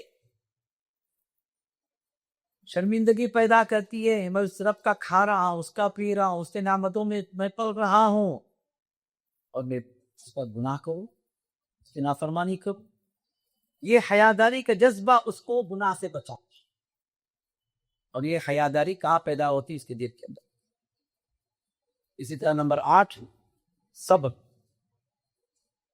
صبر جو انسان جو کرتا ہے، کبھی اللہ تعالیٰ کی اطاعت کرنے پر صبر کرتا ہے. جیسے فجر کی نماز ہے، بڑا مسئلہ نہ، 4 نمازیں آسان ہیں، فجر اٹھنا مشکل. اب بندہ اس کے لیے اس اطاعت کو صبر کرتا ہے، اپنے نفس کو کنٹرول کرتا ہے، جسے اٹھنا نہیں چاہتا ہے، شیطان بھاری بھاری کر دیتا، اللہ کا نام بھی اٹھ کھڑا ہوتا. صبر کا مطلب اللہ کی اطاعت پر جم جانا. اب اللہ کی اطاعت پر انسان صبر کرتا ہے، اس اطاعت کرنے کی. اللہ کی معصیت سے رکتا ہے، شہوت ہے، نفس ہے، شیطان ہے، فتنے ہیں، لڑکیاں ہیں، بے حیالیاں ہیں، غیر عورت پر، اجنبی عورت پر نظر ڈالنے سے اپنے آپ کو روکنا، گھر چڑھ کر زناکاریوں کے لیے راستے کھلے ہوئے ہیں، نوجوانوں کے لیے راستے شیطان نے ہزاروں راستے کھول رکھے ہیں. اب ان سے اپنے آپ کو بچانا یہ بڑی صبر کی بات ہے. یہ معصیت سے جان، یہ بھی سب اللہ تعالیٰ کی طرف سے کوئی فیصلے آتے ہیں، کسی کی موت ہو جاتی ہے، کوئی نقصان ہو جاتا ہے، کاروبار میں گھاٹا ہوتا ہے، بارشوں سے نقصان ہو گیا، سیلاب آ گیا، یہ دنیاوی جو مصائب ہیں، ان اللہ کے فیصلوں پر انسان صبر. یہ تینوں چیزیں صبر میں داخل، لیکن تمام کا اصل منبع کیا ہے؟ کہاں سے یہ چیزیں آپ کو صبر پر ابھارتی ہیں؟ دل سے. دل کے اندر اگر صبر کا جذبہ آ گیا تو پھر آپ صبر کریں، ورنہ پھر کیا ہوگا؟ دل کے اندر صبر نہیں ہے، کسی کا نقصان ہو گیا، کسی کا بیٹا مر گیا، کسی کی بیوی مر گئی، کسی کا شوہر مر گیا، کچھ ہو گیا، تو آپ وہاں پر دیکھیں اور فول ایسے بھی زبان سے نکلتے ہیں کلمات رب کو ناراض کرنے والی. رسول اللہ صلی اللہ علیہ وسلم کے پیارے بیٹے حضرت ابراہیم کے انتقال، شیر خوار بچے، دودھ پیتے بچے، انتقال ہو گیا. رسول اللہ صلی اللہ علیہ وسلم نے کیا فرمایا؟ یا ابراہیم انا لمحزونون. ابراہیم، آنکھوں سے آنسو جاری، زبان سے کلمات کیا نکل رہے؟ ابراہیم ہم بڑے غم میں ہیں، تمہاری وداعی پر بڑا غم ہے. لیکن ہماری زبان وہی کہے گی جس سے رب راضی ہو جائے. اللہ کے خلاف کوئی بات نہیں ہوگی. زبان سے کوئی جو ہے اور فول نہیں بکے گا انسان. کب؟ جب دل کے اندر صبر. دل میں صبر نہیں ہے تو پھر انسان جو چاہے بکے، جو چاہے بولے، جو چاہے کرے. تو اصل چیز صبر کا مقام اس کا دل ہے. اسی طرح نمبر 9 خوف، ڈرنا. یہ ڈر بھی کہاں پیدا ہوتا؟ دل میں پیدا ہوتا. اسی طرح نمبر 10 رجا، امید. امیدیں کہاں جنم لیتی؟ انسان کے دل کے اندر. اللہ سے امید رکھنا. اسی طرح نمبر 11 سچائی. دل اگر سچا ہوگا تو پھر زبان سچی ہوگی. دل کے اندر سچائی نہیں ہے تو پھر زبان کے اندر سچائی آ نہیں سکتی. اسی طرح نمبر 12 الانابۃ والتوبہ. اپنے گناہوں سے رجوع ہو جانا، واپس ہو جانا، اللہ کے حضور توبہ استغفار کرنا. یہ بھی دل سے اگر انسان کرے تو پھر وہاں پر اللہ قبول کرے. زبانی توبہ بعض اوقات جو ہے عملی توبہ کا کیا ہے؟ اپنے گلے پہ مار لیتے توبہ توبہ توبہ. یہ کیا ہے؟ یہ اپنی ہندوؤں کی توبہ، غیر مسلم کی توبہ. یہ توبہ مطلوب نہیں ہے. نہ زبان میں توبہ کرتا ہوں، میں توبہ کرتا ہوں. کیا توبہ کرتا بھائی؟ نہیں، دل کے اندر سے جذبہ ہو کہ یا اللہ میں نے یہ گناہ کر دیا، یہ نافرمانی ہوگی، اتنا بڑا گنہگار ہوں یا اللہ، ابھی تک جس سے میں دور رہا، اب ایک طرف واپس تو مجھے معاف کر. دل سے التجا ہو، دل سے واپس اللہ کی طرف آنے کا جذبہ پیدا ہو جائے، دل سے گناہوں سے رکنے کا جذبہ پیدا ہو جائے، تو پھر یہاں پر جو ہے وہ چیز ہوگی کہ اللہ تعالیٰ اس کی توبے کے قبول فرمائے گی. یا ایھا الذین آمنوا توبوا الی اللہ توبۃ نصوحا. اللہ نے فرمایا کہ ایمان لانے والو توبوا الی اللہ، اللہ کی طرف واپس پلٹ کر. توبہ کیا ہے؟ توبے کا مطلب ہی کیا ہے؟ الرجوع الی اللہ، اللہ کی طرف واپس پلٹ جانا، لوٹ آنا. توبوا الی اللہ، اللہ کی طرف واپس لوٹ آؤ. توبۃ نصوحا، خالص توبہ کرو، سچی توبہ کرو. سچی توبہ کیا؟ دل سے گناہوں کی طرف واپس نہ پلٹنے کا عزم ہوگا. اللہ تعالیٰ سے اس کے دل سے معافی اس کے اندر مانگتا ہے انسان، وعدہ کرتا اپنے رب سے کہ اللہ یہ پھر یہ گناہ نہیں ہوگا، میں کبھی پلٹ کر اس طرف نہیں جاؤں گا. عزم مصمم کر لے، پشیمانی ہو، ندامت ہو اپنے گناہ پر، اللہ سے التجائیں کرے، اور دل سے جب سچی توبہ ہوگی تو اللہ قبول فرمائے. یہ 12 وہ اعمال ہیں جو ہمارے دل کو روشن کرنے کا، ہمارے دل کی کے اندر قلب سلیم بنانے والے اعمال، سلامتی والا دل بنانے والے اعمال. اور 12 وہ اعمال ہیں جو ہمارے دل کو بیمار کرنے والے. یہ بھی دل کا اعمال، لیکن ان سے کیا ہوتا ہے؟ دل بیمار. اور جتنے یہ اعمال جمع ہوتے جائیں گی یہ بیماریاں ہیں.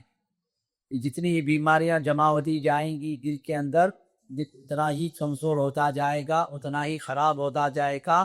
اور پھر ایک وقت وہ آئے گا کہ دل مردہ ہوگا. جب مردہ ہوگا تو الصلاۃ علی المیت. انسان مردہ ہو کیا کرتے ہیں؟ نماز جنازہ. دل بھی مردہ ہو گیا پوری طرح تو کیا ہے؟ نماز جنازہ پڑھ لینا ہے. بے فائدے کا دل، وہ دل میت ہے، اس کے اندر کوئی زندگی نہیں، اس کے اندر کوئی سائر نہیں. اب آئیے ذرا دیکھتے ہیں دل کی بیماریاں کیا ہیں. سب سے پہلا کیا ہے؟ الکفر والشرک. دل کے اندر کفر آ گیا. انسان کفر بکتا ہے تو زبان جو ہے ساتھ دیتی ہے تو دل کا عمل ہے. دل کے اندر کفر ہے،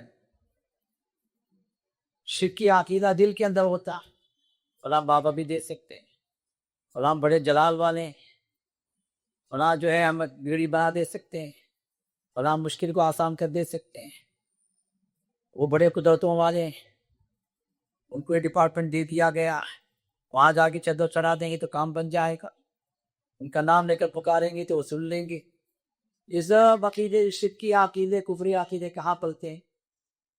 بعد میں چادر لے کے جاتا ہوں، بعد میں جا کے جو اودھ بتی لگاتا، بعد میں جا کے کھڑے ہو کر دعائیں مانگتا، بعد میں جا کے وہ خاتون جا کے سجدے کرتی. یہ سب شرکیہ اعمال ہوتے بعد میں، لیکن اصل عقیدہ پلتا کہاں؟ دل کے اندر کفری عقیدے پہلے آتے ہیں. یہاں کفر بلتا ہے، یہاں شرکی عقیدے پیدا ہوتے ہیں. یہ بڑا آج ہماری امت جو ہے اس شرک کو شرک نہیں سمجھی. اس طرح کے شرکیہ عقیدوں کو لوگوں نے ایمان سمجھ رکھا ہے. اس طرح کے کفریہ عقیدے ہمارے گھروں میں پل رہے ہیں. ہمارے اپنے کئی رشتہ دار ہیں جو ان شرکیہ عقیدوں میں مبتلا ہیں. اور یہ شرک وہ شرک ہے جو اللہ کے ساتھ شرک اکبر ہے، جس کی معافی نہیں ہے جب تک کہ بندہ مرنے سے پہلے توبہ نہ کرے. باقی اس کو چھوڑ کر تمام اعمال، تمام گناہ اللہ چاہے تو معاف کر دیں. اس کی عظمت ہے، اس کی رافت و رحمت ہے، اس کی غفاریت ہے. چاہے تو معاف کر دیں، چاہے تو سزا دے کے پھر آپ کو جنت پہ لے کر. جو شرط کیا ہے؟ شرک کا عقیدہ نہ. یہ شرک کا عقیدہ، کفر کا عقیدہ، یہ سب سے خطرناک عقیدہ ہے جو دلوں کے اندر پلتا ہے. اس سے انسان کو ہٹنا ہے، توبہ کرنا ہے. اگر یہ عقیدہ، یہ بیماری اگر آج سب سے بڑی بیماری، خطرناک بیماری کینسر ہے. ایسا کینسر ہے جو انکیوریبل ہے، لا علاج ہے. علاج سے بھی کی توبہ کر کے توحید پر آ جائے، وہی علاج ہے. اس کے علاوہ کوئی علاج. اگر یہ کینسر اگر ہے تو کوئی دوا کام نہیں کرتی، کوئی عمل صالح اس کا قبول نہیں ہوگا، کوئی نیکی اللہ تک نہیں پہنچے گی، کسی عمل کا اجر نہیں ملے. جس کو ہمارے قوم سمجھنے تیار نہیں. یہ سب سے بڑا عالمی ہے، سب سے بڑی مصیبت ہے. انسان کو اگر نقصان ہو، اس کو احساس اگر ہو جائے کہ بھئی نقصان ہو رہا ہے، تو کیا کرے گا؟ اس نقصان سے ہٹنے کی کوشش کرے. لیکن انسان اس نقصان کو فائدہ سمجھے، ہٹے گا. نقصان ہو رہا ہے، سمجھ رہا کیا کہ فائدہ ہو رہا، تو کیسے ہٹے گا؟ آج یہی مسئلہ ہماری قوم کا. ان شرکی عقیدوں میں، کفریہ عقیدوں میں قوم مبتلا ہے. ہمارے اپنے لوگ مبتلا ہیں، دلوں کے اندر یہ کفریہ اور جو شرکی عقیدے پل رہے ہیں، لیکن احساس نہیں ہے، بلکہ اس کو ایمان سمجھ کر اپنے گلے سے لگا بیٹھے ہیں. دل و جان سے جن شرکی عقیدوں کو جو پکڑے ہوئے ہیں، کیسے توفیق ہوگی؟ کیسے نکلیں گے؟ کیسے واپس آئیں گے رب کی طرف؟ کیسے توحید اختیار کریں گے؟ احساس ہی نہیں ہے کہ جو شرک میں، بلکہ جو شرک سے ان کو نکالنا چاہتا ہے، تو موحد ان کو بتا رہا ہے کہ بھئی یہ شرک ہے، یہ سب سے بڑا گناہ ہے، جو بغیر توبے کے معاف نہیں ہوگا. تو اسی کو الٹا کیا کہتے ہیں؟ تو کافر ہے، تو وہاں بڑا، تو جہنمی. شیطان نے کیسے اگڑ کر رکھا، دل الٹے ہو گئے، ایمان سے خالی ہو گئے. ایمان کی روشنی ایک کرن کے برابر، ایک چنگاری کے برابر، ایک چمک کے برابر بھی نہیں ہے. سب اس شرک اور کفر کی وجہ سے دل سیاہ. توبے کی توفیق کہاں سے، ہدایت کہاں سے؟ یہ سب سے بڑا خطرناک دل کا عمل ہے، جو دل کی سب سے بڑی بیماری، جس سے ہمیں اور آپ کو بچنا. اور جو اس بیماری میں مبتلا ہے، ہمارا اور آپ کا فرض بنتا ہے کہ ہم اس کو بچانے کی کوشش کریں. باقی توفیق اللہ کی طرف. نبی اپنے چچا کو نہیں بچا سکے، توفیق نہیں. ابراہیم اپنے باپ کو نہیں بچا سکے، توفیق نہیں. نوح اپنے بیٹے کو نہیں بچا سکے، توفیق نہیں. آسیہ اپنے شوہر کو نہیں بچا سکے، توفیق نہیں. لوط علیہ السلام اپنے بیوی کو نہیں بچا سکے، توفیق نہیں. مثالیں اللہ نے قائم کر دی، لیکن اس کا مطلب یہ نہیں کہ ہم کوشش نہ کریں. ہمیں کوشش نہیں، اس لیے کہ جس کفر کو، جس سیاہی کو، جس تاریکی کو وہ روشنی سمجھ کر بیٹھے ہیں، جس شرک کو وہ ایمان سمجھ کر بیٹھے ہیں، انہیں احساس نہیں ہے اس کا. اللہ نے آپ کو ایمان کا نور دیا، اللہ نے آپ کو توحید کی چمک دے دی ہے، آپ کے دل کو روشن کیا ہے. تو ہمیں اور آپ کی ذمہ داری بنتی ہے کہ ہم اس تاریک دلوں والوں کے سامنے اس روشنی کو پیش کریں، اس توحید کے نور کو ان کے سامنے رکھے. باقی اللہ تعالیٰ ہے، اس کی مرضی ہے، اسی بتوں کے اعتبار سے جس کو چاہے جائے، لیکن کوشش ہمیں کرنی ہے. ہم کا ہر ایک ذمہ دار اس معاملے پہ شکر ادا کریں کہ اللہ تعالیٰ نے ہمارے دلوں کو توحید سے جگمگایا، شرک سے اللہ سے نے ہمیں بچایا۔ یہ بڑی خطرناک بیماری ہے جو شرک اور کفر کے اعتبار سے لوگوں کے دلوں کے اندر موجود ہے۔ اللہ تعالیٰ حفاظت فرمائے، اور جو لوگ بھی اس کے اندر مبتلا ہے اللہ تعالیٰ ان کو اس بیماری سے نکالے، ان کے دلوں کو اللہ تعالیٰ توحید کے نور سے اللہ تعالیٰ جگمگائے اور سلامتی والا دل اللہ عطا فرمائے۔ نمبر 2، ریاکاری۔ ریاکار انسان عمل کرے، اچھا عمل کرے، بہترین عمل کرے، لیکن وہاں پر اللہ کے لیے وہ چیز نہ ہو، نام و نمود، شہرت، لوگوں کے درمیان میں واہ واہ۔ اب آج تو جو ہے سوشل میڈیا آ گیا، ہر معاملے کے سوشل میڈیا کے لائکس چاہیے۔ لائکس کے لیے انسان بہت کچھ کرنے تھے، صدقہ دے رہا، لائکس چاہیے، جا کے کسی غریب کو دیا، ادھر بیٹھا رہے بھائی ادھر ایک سب کی اب وہ غریب کو دیتا ہوا ایک فور ٹائمس، تم بھائی نہیں سوشل میڈیا میں ڈال، کس کے لیے؟ اور اب اگر راضی ہونا ہے تو پھر یہ سیلفی کیوں؟ مقدس ترین عبادت، عمرے میں جا رہا ہے، حج میں جا رہا ہے، طواف کر رہا ہے، اور کل پرسوں جو ایک سعودی یونیورسٹی سے، حج یونیورسٹی سے ایک فوٹو ریلیز، کہ کچھ زمانے پہلے جو ہے لوگوں کے ہاتھ اٹھتے تھے طواف میں، لوگ اللہ پکارتے ہوئے چلتے تھے، دعائیں کرتے ہوئے چلتے تھے، دونوں ہاتھ اٹھے ہوئے ہوتے تھے طواف کے اندر۔ آج یہ دونوں ہاتھ اٹھے ہوئے ہیں طواف کے لیے نہیں، دعاؤں کے لیے نہیں، سیلفی کے لیے، ہر ایک کے موبائل پکڑے۔ استغفر اللہ، اعوذ باللہ۔ شیطان کہاں سے کہاں لے کے گیا؟ عبادت ہو رہی ہے، طواف ہو رہا ہے، دعا بھی کر رہا تو سیلفی چاہیے، سجدہ بھی کر رہا سیلفی چاہیے، طواف کر رہا سیلفی چاہیے، کس کے لیے بھائی؟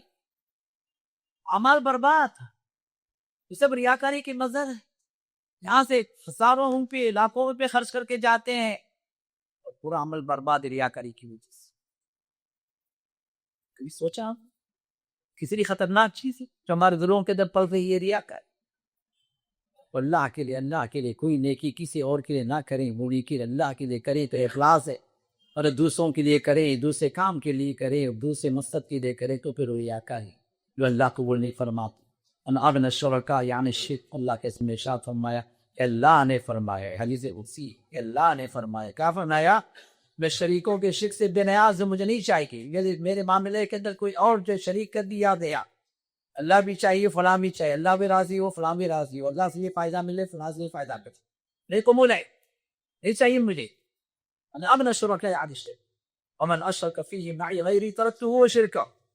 جس نے کسی کام کے اندر من عمل عملا، جس ایسا کام کیا جس کے اندر میں مجھے کسی اور کے ساتھ مجھے ملا دیا تو میں اس کام کو بھی چھوڑ دیتا ہوں، اس کو بھی چھوڑ نہیں چاہیے، اس کا عمل بھی برباد، وہ کرنے والا بھی برباد۔ دیکھیے ہمارے اماں اس کے لیے ہم اگر ایک روپیہ دے کر دے رہے کہ اللہ کے لیے دے، اللہ وہ ہو گئے 10 لاکھ روپے، ملین روپیہ بھی اگر دے رہے ہیں ایک وہاں پر شغل ہے، ہمارے مقصود ہے، لوگوں کی واہ مقصود ہے، اللہ کے قبول نہیں، اللہ کو نہیں چاہیے۔ ہمارے دلوں کے اندر اخلاص پیدا ہو، ریاکاری سے اپنے آپ کو، ریاکاری آج ہمارے کئی اعمال کو برباد کر کے رکھی ہے۔ نمبر 3، عجب۔ عجب کیا ہے؟ خود پسند، خود پسند، مطلب میں کا جو مسئلہ ہے، ایگو والا جو مسئلہ ہے نا، انا یہ شیطان سے چلا۔ شیطان کو اللہ تعالیٰ نے جب حکم دیا، کیا حکم دیا؟ آدم کو سجدہ کر، تو کیا بول؟ میں سجدہ، میں کون؟ میں کون معلوم تجھے؟ کیا مطلب؟ کیا مرا؟ پھر نہیں معلوم میں کون ہے؟ تو بھی بہت متفق پیدا ہوا ہے، بھی بہت متفق پیدا ہو، جو بیٹی کی تجھے اللہ نے کچھ موقع دے دیا، کچھ دولت دے دی، کچھ عزت دے دیا، کچھ جو ہے تجھے وہ کچھ جو ہے نعمت دے دی، تو ذرا یہ میں والا مسئلہ انسان کو برباد، شیطان برباد ہوا اسی میں سے۔ شیطان جو ہے جو فرشتوں کے ساتھ اللہ نے کر دیا تھا، اس میں کے نتیجے میں کیا ہوا؟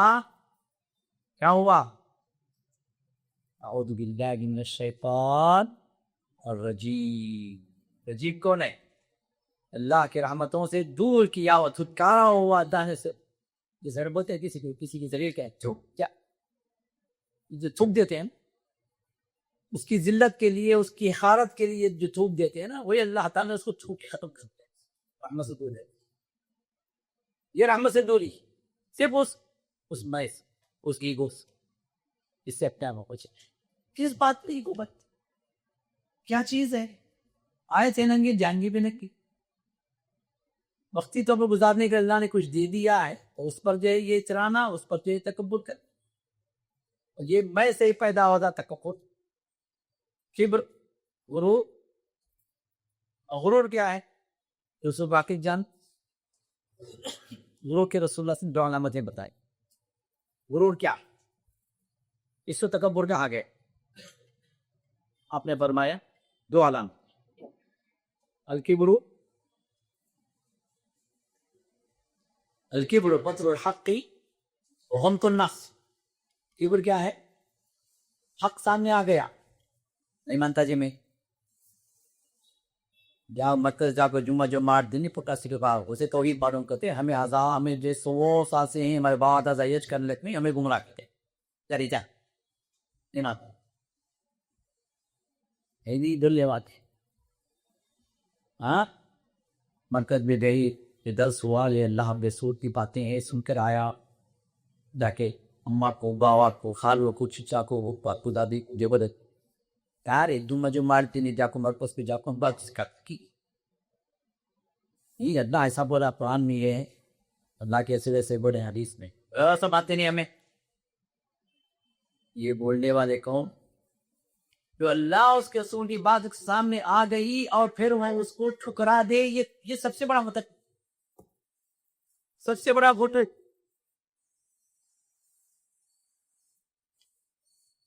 اتنے لوگ ہیں ہمارے پاس حق کو ٹھکرانے والے، کیوں؟ ہمارے باپ دادا ایسا نہیں کرے، ہمارے خاندان میں ایسا نہیں ہے، اگر ہم کریں گے تو لوگ کیا بولیں گے؟ لوگوں کے خاطر، خاندان کے خاطر، باپ دادا کے خاطر حق کو ٹھکرا دیں۔ معلوم ہے قرآن حدیث سے ثابت، وہ بولتے رہتے کیا؟ پہلی علامت کبر کی، دوسری علامت کیا ہے؟ غمط الناس، لوگ اخیر جاننا، نے میرا برابر کیوں نے اسلام کی تو کٹا جی نے بڑا سن لینا کی میں، یہ کیا ہے؟ کن کرا اپنے برابر نہیں سمجھنا۔ بار بار جو ہے کبر کی حالت یہ ہوتی ہے، سامنے والے کے برابر نہیں سمجھتے، انہیں مسافر کے لیے آئے تو برابر کھڑے آتے، سلام کرے جواب دیتی، مضافہ کرنے کی نوبت بھی آتی تو دونگلیاں دیتے، قرآن دینا شام کے خلاف، دونگلیاں دیتا، ہمارے موٹے وقت سیرے چالیاں دیتے۔ ہاں تکبر کہاں سے؟ کس بات سے تکبر بھائی؟ سوچا کبھی اپنے اوریجن، اپنی تخلیق کبھی سوچا، اپنے انجام کو بھی سوچا؟ اگر یہ سوچ اگر ہو تو پھر انسان کے اندر تکبر نکل جائے۔ خواتین تھوڑا سا مان آ گیا، اس پوزیشن آ گئی، سوڈا کو جو پروموشن ہو گیا، اب دوسری خواتین کے ساتھ ان کا یہ بڑا قدم بڑھا، ان کے ساتھ نہیں، انہوں ہمارے لیول کے نہیں جی، انہوں اس زمانے میں ان سے بھی نیچے کے لیول کے تھے، وہ بھول گئے۔ اب کچھ اللہ نے مال دے دیا کہ جو سب آگے جا، سیدھی وہ بات نہیں کرتا، اپنے برابر نہیں سمجھنا، اپنے لیول کا نہیں سمجھنا، یہ سب وہ چیزیں ہیں جو تکبر والی چیزیں ہیں، جو پیدا کہاں ہوتی ہیں؟ اس بیمار دل کے اندر، دل کی بڑی بیماریاں۔ اور اسی طرح آگے جو ہے القنوت، قنوت کا مطلب دعائے قنوت نہیں، ایک قنوت جو تاس ہے، مایوسی، رب سے مایوسی ہو جانا، یہ مایوسی بھی کفر ہے۔ ان بھلائے اسم روق اللہ عند القوم الکافرون، اللہ کے رحمت سے مایوس ہونے والے کون ہیں؟ یہ کافر لوگ، شیطان جو دل کے اندر آتا، یہ بہت بڑا پاپی ہے، بہت گناہ کر، کیا کیا نہیں کرا، تو سوچ کیا کیا نہیں کرے، دل کے اندر گناہ کو کیا کرنا، توبہ کرنا۔ شیطان کیا کرتا ہے؟ جو چال چلتا توبہ کی طرف لے کے جانے کے بجائے اور اللہ سے دور کر دے، اللہ سے معاف کرے گا تجھے. یہ معافیش نہیں. اب معافیش نہیں کے بعد جو ہے دو چیزیں رہتی، یا تو کسی جو ہے واسطے وسیلے کو پکڑو، ہاں کسی بزرگ کی طرف جاؤ، کسی درگاہ پہ جا کے سجدہ کر کے ان کو واسطہ وسیلہ بناؤ. جتنے واسطے وسیلے والے ہیں جو درگاہوں پہ جانے والے ہیں، آپ ان سے پوچھیں کیوں بھائی جا رہے ہیں؟ جواب کہ میں بہت گنہگار جی، میں اللہ ہمارے خان سے سنی کا. اب یہ اللہ والے پہنچے ہوئے بزرگ ہیں، اللہ کے قریب ترین ان کا جو ہے مقام ہے. اب ہم ان کو جا کر منائیں گے، اس سے کہیں گے یہ تو ہم کو یہ اللہ سے جلا دو، ہمارا کام بنوا دو. ان کے پاس طاقت نہیں ہے، وہ بگڑی بنانے والے نہیں، ہم کو معلوم وہ بگڑی بنانے والے نہیں. اللہ کا حکم نہیں، لیکن وہ حکم ہونے کے لیے انہوں واسطے. ابھی جو مایوس جو ہو جاتا ہے نا، جو مایوس جو ہو جاتا ہے، اب اس مایوسی کو دور کرنے کے لیے وہ شرک کے آتا، اس کو وسائل چاہیے، وسیلے چاہیے. تو شیطان کیا کرتا ہے، اس مایوسی کو جو راہ جو بدلتا ہے وہ کیا ہے، وسیلے کی راہ پہ لے کے جاتا. تو اس سے کیا رہا، اس دنیا سے گئے ہوئے بزرگوں کے نام پر ان کی راہ پر نکل گئے، ان کو وسیلہ بنا، یا تو شرک کی راہ پر نکل گئے، یا پھر اللہ سے مایوس ہو گئے، اللہ معافی کہا کہ چلو اب پوری طرح کفر. جب مایوس کہ گنہگار ہو گئے، اب مجھے معافی نہیں ہے، تو پھر کیا ہوگا؟ جب مجھے توبہ نہیں ہے، توبہ کی قبولیت نہیں ہے، اللہ معاف نہیں کرے گا، چلو بھائی وہاں تو جاننے میں جنت ہے، اب یہاں جو بھی عیاشی کرنا کر لے، یہاں جو گناہ کرنا کر لے، اور گناہوں کے اندر اور کفر کے اندر اور شرک کے اندر جا. یہ دونوں چیزیں کہاں سے پیدا ہو رہی؟ مایوسی. اور یہ مایوسی کہاں پیدا ہوتی ہے؟ انسان کے دل کی، یہ دل کی بیماری ہے. اسی وجہ سے مومن کبھی مایوس نہیں ہوا. لا تیأسوا من روح اللہ، اللہ کی رحمت سے کبھی مایوس، کسی بھی حالت میں، کسی بھی مصیبت میں آ جائے، کسی بھی مشکل میں گھر جائے، بظاہر کوئی نجات کا ذریعہ نہیں ہے، وہاں بھی مایوس نہیں ہے. موسیٰ علیہ السلام آگے سمندر، پیچھے فرعون کا لشکر. قوم بولی موسیٰ انا لمدرکون، ہم تو پکڑے گئے، کہاں کے پھنسائے نظام کو. پہلے تو اچھے تھے ہمیں، وہاں کیا کی غلامی کی زندگی، کھانا پینا تو چلتا تھا، غلام تو تھے لیکن زندہ تو تھے. اب نکالنے کے چکر میں لا کے یہاں پھنسا دی، آگے بھی موت پیچھے بھی موت، آگے بھی مارے جائیں گے پیچھے بھی مارے جائیں. پہلے اچھے تھے ہمیں، اب کا تو آگے پھنسا دی موسیٰ. موسیٰ نے کیا جاؤ، یہ کہ قوم کی مایوسی، یہ کفر والی مایوسی. ان کے مقابلے میں نبی موسیٰ، ان کا دیکھیں اللہ تعالیٰ سے تعلق. یہاں مایوسی نہیں ہے، کہ امید کی کرن، امید کی روشنی ہے. کیا کہا موسیٰ نے؟ کلا، نہیں ہرگز نہیں، اس طرح کا معاملہ نہیں ہے. بظاہر ہمارے نجات کا کوئی ذریعہ نہیں ہے، لیکن ان معی ربی سیہدین، میرے ساتھ میرا اللہ ہے، میرا رب ہے، وہ مجھے راستہ دکھائے. دکھائے نہیں دکھا رہا، ہاں سمندر پار ہی نہیں کر سکتے، کوئی کانسیپٹ ہی نہیں سمندر پار کرنے کا، کوئی راستہ نہیں ہے. اللہ نے یہ کہ لاٹھی کے ذریعے سے انہوں نے 12 راستے کر تو پہاڑ بنا دی موجوں کی، گویا تو پہاڑ کھڑے، 12 طبیلے بھی زد. اللہ تو کسی بھی مرحلے میں ایک ایمان والا مایوس ہو ہی نہیں سکتی، کیونکہ مایوسی کس ہے، اور یہ مایوسی پیدا ہوتی ہے یہ بیمار دل میں، جن کے اندر شیطان بیماری پیدا کرتا ہے اس مایوسی کے ذریعے سے. اسی طرح اللہ تعالیٰ کے عذاب سے اپنے آپ کو محفوظ سمجھ لیں. الامن من مکر اللہ، دل بے خوف ہو جاتا ہے. اللہ کا بڑا چاہتا جی، اب لوگ کہ بیدار میں کیا کر لیں، میں ہوں نہ دیکھ لینے کیسے، میرا دم پکڑے سیدھا آجا جنت میں، باوا بھی جنت سے انہوں نے بھی جائیں گے، انہوں سے کہاں جائیں گے معلوم نہیں، انہوں گھر نہیں دے بھی جائیں. اور انہیں تیر کے دامن کے چکر میں جو مر گیا میں کہتا حرام کا وبا سود خور بنتا تو حرام کاریوں کا مبتلا رہتا. آخر میں لا کے دے حضرت کو ڈاکوں کا نظرہ دیا. میں نے کہا 7 سال اجرا دیاد گارنٹی مرے سیز جنت. یہ اللہ کے عذاب سے بے خوفی در حقیقت میں کیا ہے؟ امنوا مکر اللہ فلا یأمن مکر اللہ الا القوم الخاسرون. اللہ کے عذاب سے، اللہ کے پکڑ سے کیا لوگ بے خوف ہوتے ہیں؟ اللہ کے پکڑ سے بے خوف ہونے والے وہی لوگ ہیں جو نقصان دہ ہیں، جو نقصان اٹھانے والے، جو کھاٹے میں ہیں.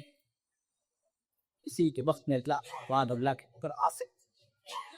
یہ بے خوفی جو پیدا ہوتی دل کے اندر، جو مختلف اسباب کے اعتبار سے شیطان پیدا کرتا ہے، کبھی کسی پیر کے ذریعے سے، کبھی جو ہے کسی جو واسطے وسیلے کے ذریعے سے، کبھی کسی جو ہے بڑے آدمی کے ذریعے سے، یا انسان کے اپنے گھمنڈ کی وجہ سے بے خوفی جو پیدا ہوتی ہے، بڑی خطرناک بیماری ہے. دل کے اندر ہی بے خوفی جنم لیتی ہے. اسی طرح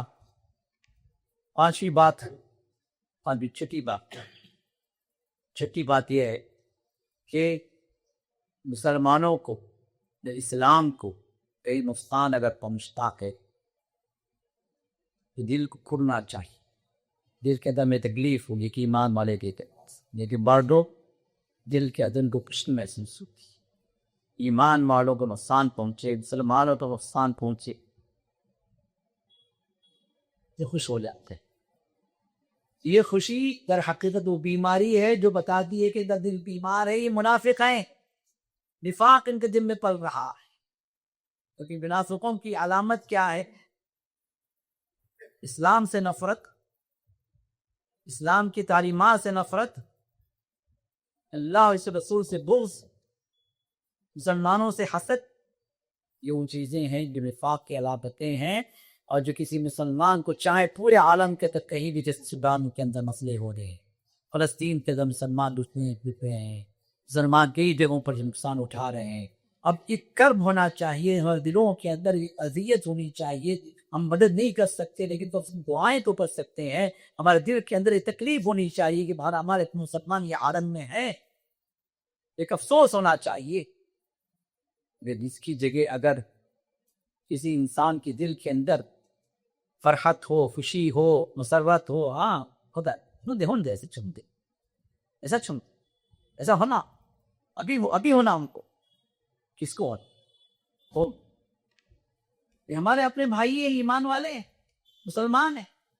تو مسلمانوں کی اذیت پر، تکلیف پر خوشی محسوس کرنا در حقیقت یہ بیمار دیکھ کر آج دل بیمار ہے. بندے سلامتی والا دن نہیں. یہ مسلمانوں کے سلامتی ہے. چاہ المسلم من سلم المسلمون من لسانه ویدیہ. مسلمان کون ہے؟ جس کے زبان سے، جس کے ہاتھ سے دوسرے مسلمان سلامتی پائیں.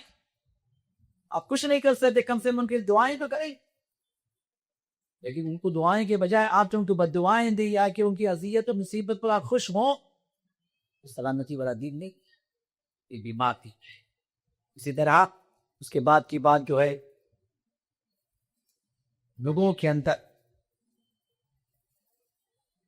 فحاشی، زناکاری، برے راستے، یہ پہلے اس کی چاہت ہو. اس آج کے دور کے اندر دیکھیے، فون سائز، فورن فلمس، یہی جو ہے فحش کلپس لوگ پھیلاتے بھی ہیں، دوسروں کو فارورڈ بھی کرتے ہیں. خاص کر ہمارے نوجوان بچے بچیاں ایک دوسرے کو جو ہے اس طرح کی گندی چیزیں فارورڈ کرتے ہیں. یہ کس بات پر؟ ان الذین یحبون ان تشیع الفاحشۃ فی الذین آمنوا لهم عذاب علیم فی الدنیا والآخرہ. جو لوگ یہ چاہتے ہیں کہ ایمان والوں کے درمیان میں فحاشی پر اسے چاہتے ہیں، یہ تو آپ فارورڈ کر رہے ہیں، عمل ہے، یہ تو پڑھا رہے ہیں فحاشی. صرف چاہنا آپ کو سلامتی والے دل سے نکالتے، آپ کو اللہ کا عذاب طلاق. صرف چاہنا. تو آج اللہ حفاظت کرے آج ہمارے نوجوانوں کی کہ یہ اس طرح کی زندگی کے اندر بہت سارے ہمارے نوجوان، بلکہ نوجوان کیا اچھے خاصے جس جے ہوئے لوگ ہیں، جو بڑے لوگ ہیں، ان میں سے بھی کئی مبتلا ان فحاشی کو چاہنے میں، پھیلانے میں، دوسروں تک پہنچانے میں. آج دنیا جو فحاشی اڈا بنی ہوئی ہے، اور اس کی مخالفت ہے ایمان والوں کا نور جو ہے وہ کم ہوتا جا رہا ہے، اور جس کے زندگی کے اندر بھی یہ فحاشی آگے بڑھتی ہے، عمل سے پہلے جو ہے وہ فحاشی کی چاہت دل کے اندر آتی ہے، اور یہ دل کے اندر فحاشی کی چاہت کا آنا اس کے دل کے بیمار ہونے کے سے بڑی علامت ہے. اللہ حفاظت فرمائے. اور اسی طرح نمبر 8 برا گمان، بدگمانی، کسی کے خلاف بدگمان ہو جانا. یہ بدگمانی کہاں سے کہاں آتی ہے؟ پہلے دل کے اندر آتی، پھر بدگمانی جب آتی ہے تو بندہ اور اس کے پیچھے رکھتا ہے. اسی کے بارے میں بدگمانی آ گئی، بھائی یہ بنتا کرے روز ایک عورت جو نکلتی ہے اپنے گھر سے رات کے 10 بجے. اب بدگمانی کیا آئی؟ پڑوس میں دوسری ایک عورت ہے، یا فکر کے دوسری بادی میں گھس کے عورت ہے، یہ مرد ہے، وہ جب بجے نکلتی نہیں کرتی ہے، کہا جاتی ہے کیا کہ قصہ ہے کس سے ملنے جاتی کی، اور کس سے ملنے جاتی کی بول کے بدگمانی آئی. ابھی بدگمانی کے پیچھے کیا ہے؟ اجتنبوا کثیرا من الظن، بہت زیادہ بدگمان سے بچو، ان بعض الظن اثم، اس سے کہ بعض گمان گناہ ہوتے ہیں. اب یہ بعض گمان جو گناہ ہوتے ہیں کہ بدگمانیاں ہو سکتا ہے وہ عورت جاب کر رہی ہے، ہو سکتا ہے کہ اس پہ جو ہے اس کا رشتہ دار کوئی، یا اس کا بیٹا، اس کا شوہر کوئی ہاسپٹل میں ہو، اس کے لیے لینے جا رہی ہو، دینے جا رہی ہو، کچھ ہو.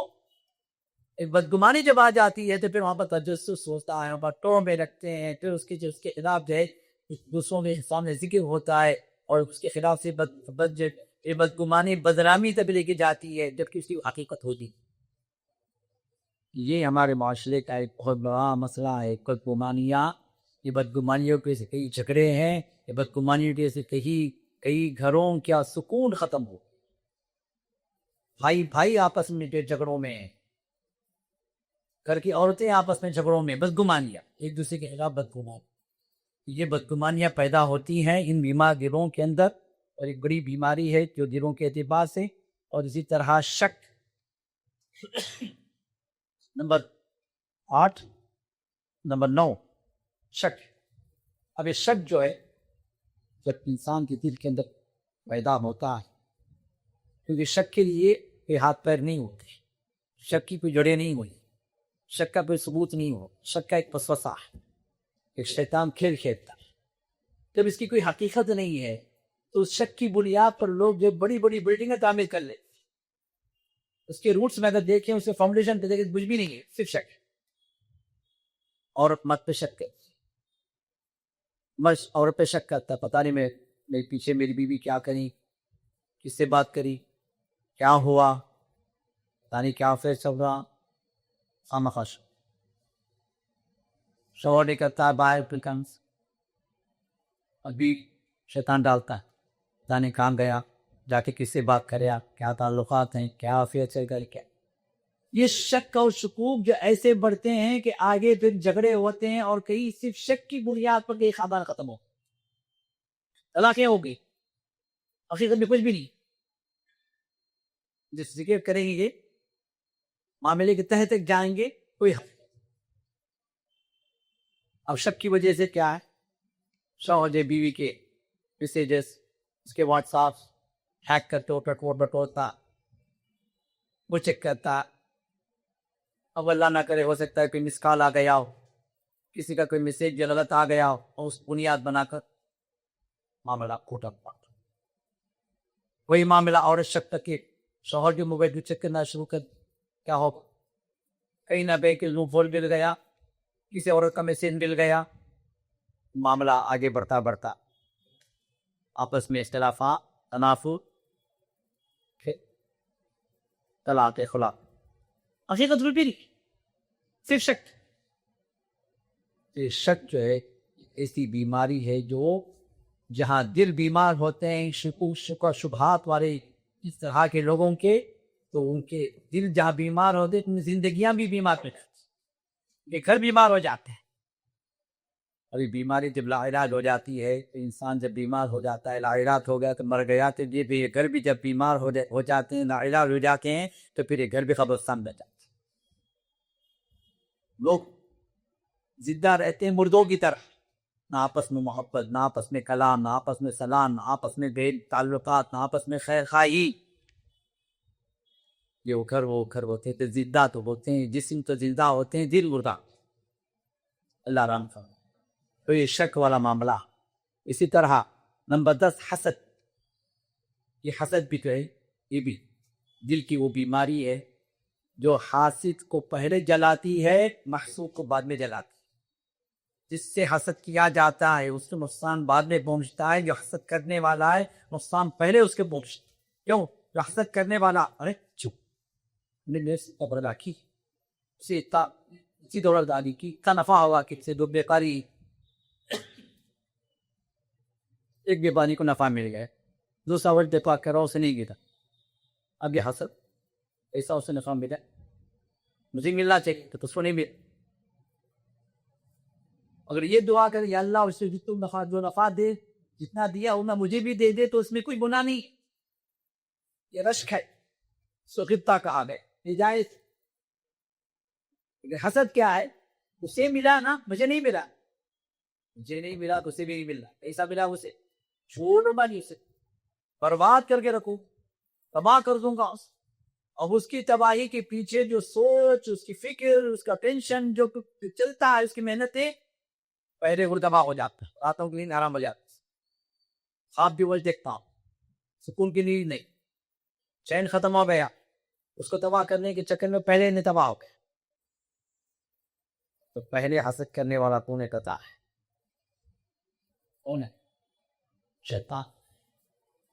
پہلا حاسد شیطان ہے. کس سے حسد کیا؟ ہمارے بابا سے، آدم علیہ السلام سے. تو حسد شیطان کی سنت ہے، شیطان کا کام ہے. شیطان سے شروعات ہوئی، اس کے بعد ہی پھر جو ہے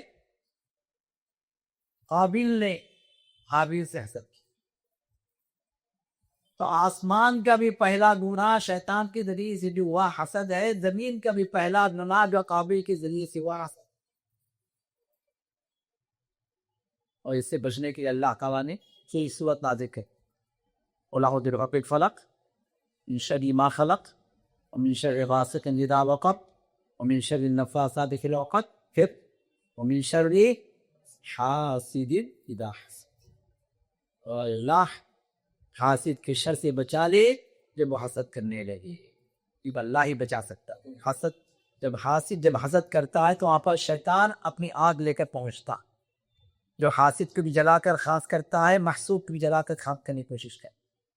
اور اس سے بچنے کے لیے صرف اللہ کی حفاظت چاہتا. اور اللہ تعالیٰ نے جیسے بے شام کے اذکار جو اپنے نبی کے ذریعے سے میں بتائے ہیں، یہ ہمیں کسی کی حسد کے نقصان سے بچا سکتے ہیں. اسی طرح اس کے بعد والا جو گناہ ہے وہ جو ہے دل دھوکا جو ہے، اسی معنی خیانت ہے، جس کو خیانت جو کہتے ہیں. کہ خیانت بھی انسان جب کرتا ہے، کسی کو دھوکا دیتا ہے، سب سے پہلے دل کے اندر یہ خیانت آتی ہے. دو پارٹنر ہیں، ایک دوسرے کو دھوکا دینے کے لیے جو دوسرا پارٹنر جو کچھ بھی کنڈے اختیار کرتا ہے، جو کچھ بھی اس کے اندر جو ہے معاملات کو خلط ملط کرتا ہے، پہلے دل کے اندر خیانت کا جذبہ آتا ہے. یا ایھا الذین آمنوا لا تخونوا اللہ والرسول وتخونوا اماناتکم وانتم تعلمون. ایمان لانے والو، اللہ اس کا سو خیانت نہ کرو اور تمہاری امانتوں میں جانتے بوجھتے خیانت نہ کرو. یہ خیانت کا جذبہ جو عمل میں بعد میں آتا ہے، پہلے دل کے اندر آتا ہے، یہ خود بھی منافقین کی علامت ہے. اور آخری بات جو ہے اس معاملے کے اندر وہ یہ کہ دنیا کی محبت، مال کی محبت. دنیا کے اندر انسان ایسے جو جیے اللہ کے شاہ فرمائے کہ مومن جو انسان دنیا کے اندر جیتا ہے کیسے ایک مسافر کی طرح، راستے میں کہیں قیام کرنے کے لیے تھک گیا، کسی درخت کے نیچے رک گیا، کچھ دیر سستا لیا، پھر اس کو آگے بڑھنا۔ یہ دنیا بھی ہمارے لیے کچھ دیر ٹہرنے کی جگہ ہے، یہاں پر کتنا جمع کریں گے بھیا؟ تو بولتے ہیں نا کیڈل کے اندر کیا ہے؟ لیس لگیج مور کمفرٹ۔ اب ہمارے پاس لیس لگیج کیا ہے؟ لگیج ہی لگیج، جتنا ہو سکے اتنا لگیج جمع کر، جیسے ہمیں یہی رہنا۔ اب اس کے اندر تنافس، اس کے اندر تکابر، اس کے اندر جو فخر و غرور، اس کے اندر جو ایک دوسرے کو نیچے دکھانا، یہ ہمارے مسائل کا۔ مال کی محبت اتنی اتنی اتنی ایسی کے اندر، مال کی محبت کے اندر ایک اور برائی بھی آ گئی، دل کی برائی کیا؟ شح۔ الشح ومن يوق شح نفسه فاولئک هم المفلحون، جو اپنے نفس کی بخل سے بچا لیا گیا، اپنے دل کی بخیلی سے بچا دیا گیا، وہ کامیاب ہے۔ اب مال سے محبت انسان پہ اتنی ہوتی ہے کہ اللہ کے راہ میں خرچ کرنا تو بہت بڑی بات، اپنے اوپر بھی خرچ نہیں کرتا ہوں، اتنا جماتا اتنا جماتا، ایک ایک پئی جماتا، کس کے لیے رے بھائی؟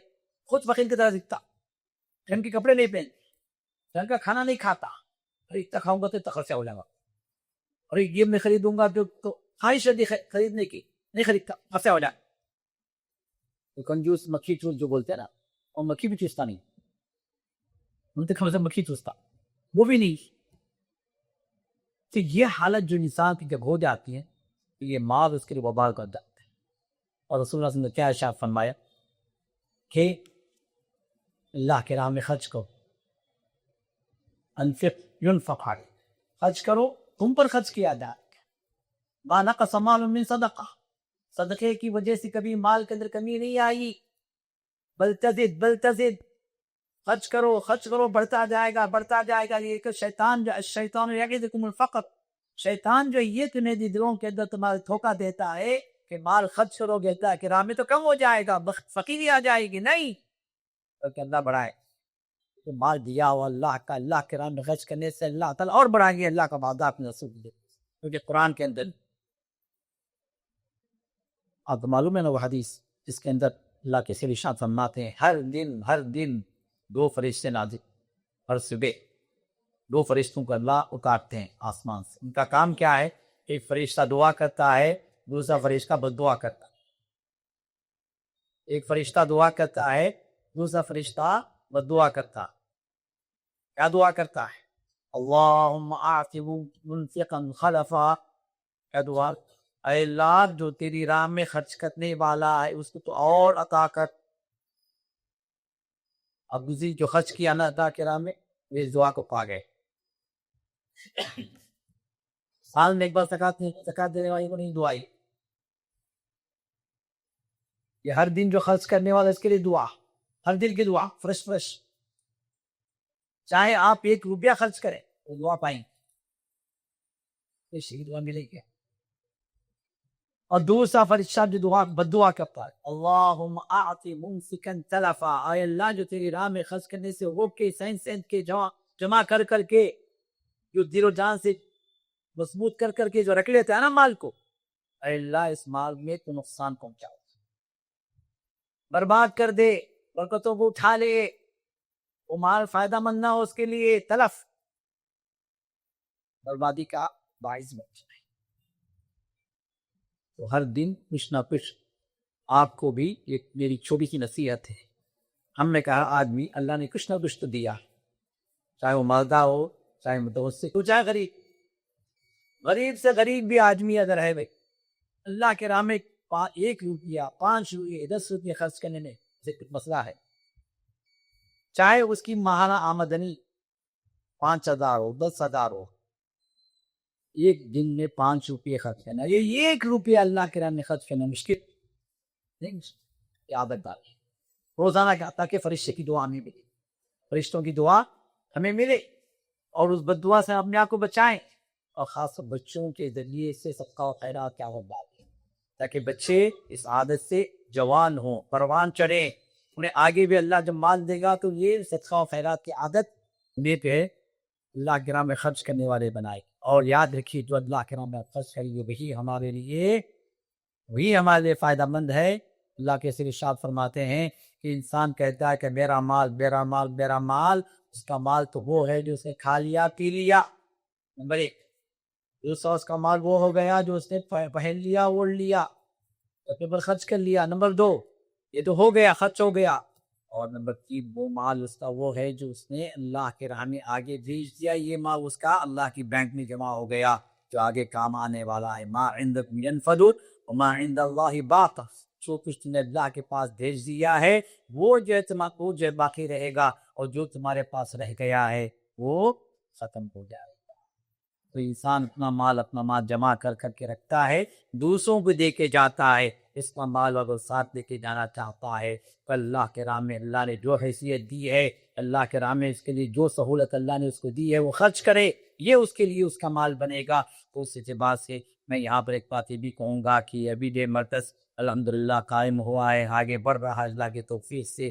جو آپ لوگوں کی جو ہے اموال کا محتاج بھی ہے، آپ لوگوں کے صدقہ و خیرات کا محتاج بھی ہے، اس معاملے میں آگے بڑھیں، دل کھول کر آپ یہ کہیں، یہ سمجھیں کہ میں جو کچھ کروں گا اس مرکز کے لیے وہی میرے لیے آگے بھی کام آئے گا، وہی میں اللہ کی نائت میں جمع کر رہا ہوں، اور اس مرکز کے پروان چڑھنے سے، اس مرکز کے قائم ہونے سے اور اس کے جو آگے بڑھنے سے جو کچھ بھی یہاں پر خیر کے کام ہوں گے، دعوتی کام ہوں گے، اس مرکز کے ذریعے سے جو لوگ ہدایت پر آئیں گے، ان سب کا اجر بھی اللہ تعالیٰ آپ کو مال کے ذریعے سے، چونکہ مرکز کا تعاون ہوا ہے، جو آپ کو مال کے ذریعے سے جب یہ کام آگے بڑھے گا تو آپ اس دنیا سے چلے جائیں گے، لیکن مرکز کے ذریعے سے جو بھی ہدایت کا کام ہوگا، جو کچھ بھی اللہ کے عادت بلانے والے لوگ جب اس طرف آئیں گے تو آپ بھی برابر کے شریک انشاءاللہ۔ اس کے لیے اہل محلہ سے میں گزارش کروں گا، اور جہاں تک بھی ہماری آواز پہنچ رہی ہے ان سے گزارش کروں گا کہ اس معاملے میں آگے بڑھے، اور اللہ نے جو مال کی نعمت آپ کو دی ہے، اس مال کی نعمت سے آپ جو ہے اگر صحیح انداز سے سرفراز ہونا چاہتے ہیں، صحیح انداز سے فائدہ اٹھانا چاہتے ہیں کہ وہ اللہ کے راہ میں خرچ کر کے آپ اپنے مال کو اللہ کے پاس محفوظ کر دیں، اور اس مرکز کے تعاون کے ذریعے سے بھی آپ اللہ تعالیٰ کی قربت کو آپ پا سکتے ہیں۔ تو یہ چند باتیں تھیں، اور اسباب کی علاج کے اعتبار سے چند باتیں جو ہے میں اس پوائنٹ ٹو پوائنٹ صرف پوائنٹ ٹو پوائنٹ میں ذکر کر دیتا ہوں۔ یہ آٹھ جو ہے علاجات ہیں۔ سب سے پہلے دعا ہے، جو دعا میں شریف سکھا دی تو رسول اللہ صلی اللہ علیہ وسلم نے شداد بن اوس کو دعا سکھلائی تھی، لمبی دعا ہے لیکن چھوٹی سی دعا، قلب کی اصلاح کے جو دعا ہے، اللہم انی اسألک قلبا سلیما۔ آپ اتنا، اے اللہ میں سلامتی والا دل کس سے مانگتا ہوں، اللہم انی اسألک قلبا سلیما، اے اللہ سلامتی والا دل اے اللہ تو مجھے عطا فرما۔ اور بھی کئی ایک دعائیں ہیں، تو دعاؤں کی پابندی کریں، اس کا قرآن سے قربت، قرآن کی تلاوت یہ انسان کے دل کو جو ہے دلا بخشتی ہے، اور جو ہے انسان کے دل کے اندر نور کو اللہ پیدا کرے۔ قرآن نور ہے، نور و کتاب قرآن نور ہے، تو جتنا زیادہ پر تعلق قرآن سے ہوگا، تلاوت کے اعتبار سے، حفظ کے اعتبار سے، یہ نور جو آپ کے دل کے اندر بڑھتا جائے گا، سلامتی والا دل آپ کا بنے گا۔ اسی طرح اللہ کا ذکر، اللہ کے ذکر میں کیا ہے، صبح شام کے اذکار ہیں، اٹھنے بیٹھنے کے اذکار ہیں، آنے جانے کے اذکار ہیں، کھانے پینے کے اذکار ہیں، اور عمومی اذکار میں سبحان اللہ، الحمدللہ، اللہ اکبر، اس طرح کے جو اذکار کے اندر آپ جتنا زیادہ آپ مشغول رہیں گے اتنا ہی زیادہ اللہ کو قربت بھی ہوگی، اللہ کی طرف سے آپ کو بے نور بھی اترے گا، آپ کے دل، آپ کا دل روشن ہوگا، سلامتی والا دل بنے گا۔ اور اسی طرح نمبر 4 استغفار کی کثرت، یہ بھی جو ہے آپ کے دل کو جو ہے روشن کرتی ہے، کہ رسول اللہ ارشاد و مسلم کی حدیث میں ہوئی، انہ لرضوان علی قلبی، میرے دل پر تہ چڑھ جاتی ہے، زنگ چڑھ جاتا ہے، اور اس کو میں دور کرتا ہوں استغفار کے ذریعے سے۔ تو 100 مرتبہ رسول اللہ صلی اللہ علیہ وسلم استغفار کیا کرتے تھے۔ استغفار کی کثرت سے یہ دل کا جو زنگ جو ہے ظاہر ہوتا ہے، اور جو نور اس جگہ لیتا ہے۔ اور نمبر 5 علم شرعی حاصل کریں، علماء کے ذریعے سے۔ آپ جہالت جو جتنی زیادہ ہوگی اتنی زیادہ تاریکی دل پر چڑھتی ہے، اور جتنا زیادہ آپ علم شریعت علم حاصل کریں گے علماء کے ذریعے سے، اور جو ہے اسی طرح اس طرح کے سینٹرز ہیں وہاں پر جو علماء کے ذریعے سے کورسز چلائے جاتے ہیں، اس طرح کے کورسز میں شامل ہوں تاکہ آپ کا علم بڑھے۔ کا علم نور، علم کا ہے نور ہے، اللہ کی طرف سے علم نور ہے، شریعت کا علم، یہ نور جتنا زیادہ حاصل کریں گے اتنا ہی آپ کا دل بھی روشن ہوتا جائے گا۔ اور نمبر 6 اللہ تعالیٰ کے اسماء اور صفات پر غور و خوض کرنا، اور اللہ کے اسماء و صفات کے اندر وہ اسماء و صفات ہیں جو ہمارے دل کے اندر جب جو ہے ان کے معانی اتریں گے تو پھر وہاں سے دل کی روشنی بھی بڑھے گی۔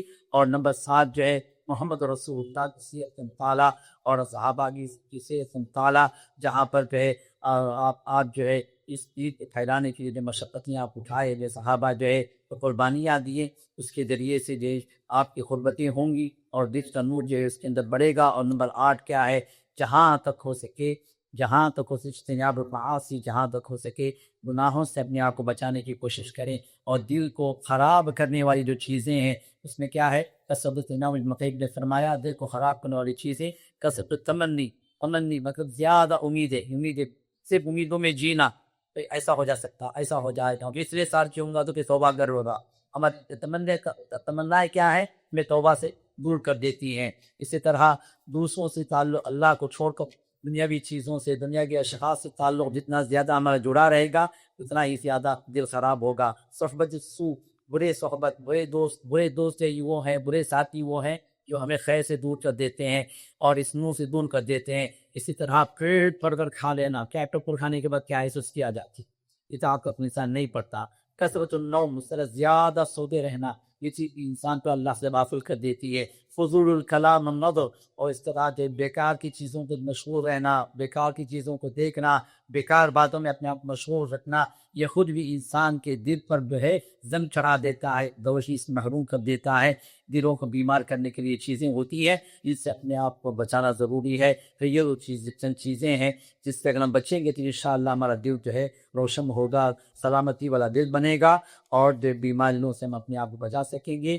اللہ سے دعا کرتے ہیں کہ اللہ تعالیٰ ہمارے دلوں سے بیماریوں کو دور فرمائے، ہمیں اللہ تعالیٰ دلوں کی سلامتی عطا فرمائے، اور قیامت کے دن جب اللہ تعالیٰ ہمیں بلائیں اپنے سامنے میں، وہ قلب سلیم والوں میں سے اللہ میں شامل کر کے بلائیں تاکہ ہم نجات پا سکیں۔ اور قلب سلیم والوں کو اللہ تعالیٰ نے جو جنت کے اعلیٰ مقامات اللہ رکھے ہیں، اللہ تعالیٰ ہم تمام کو بھی اپنے جو ہے ان بلند مقامات میں ان ابدی جنت میں جمع فرمائے، ہمارے لغزشوں کو اللہ معاف فرمائے، ہماری برائیوں کو اللہ دور فرمائے، اور ہمارے مفسدات جو کچھ ہیں، جو دل کو خراب کرنے والی جو چیزیں ہیں، ان سے ہمیں اور ہمارے اہل و عیال کو، ہمارے بیوی بچوں کو، ہمارے گھر والوں کو اللہ بچائے اور ہر طرح کی سلامتی اللہ عطا فرمائے۔ ہمارے دلوں کو بھی اللہ سلامت والا بنائے، ہمارے گھر والوں کو بھی اللہ سلامتی والے بنا دے، ہمارے گھروں کے اندر اللہ سلامتی نازل فرمائے، برکتوں کا نزول ہو، رحمتوں کا نزول ہو، گھروں کے اندر سکون ہو، اطمینان ہو، اللہ تعالیٰ وہ گھر ہمیں عطا فرمائے، وہ سکون اطمینان اللہ عطا فرمائے، اور جس طرح ان مبارک چہروں پر اللہ نے جمع فرمائے،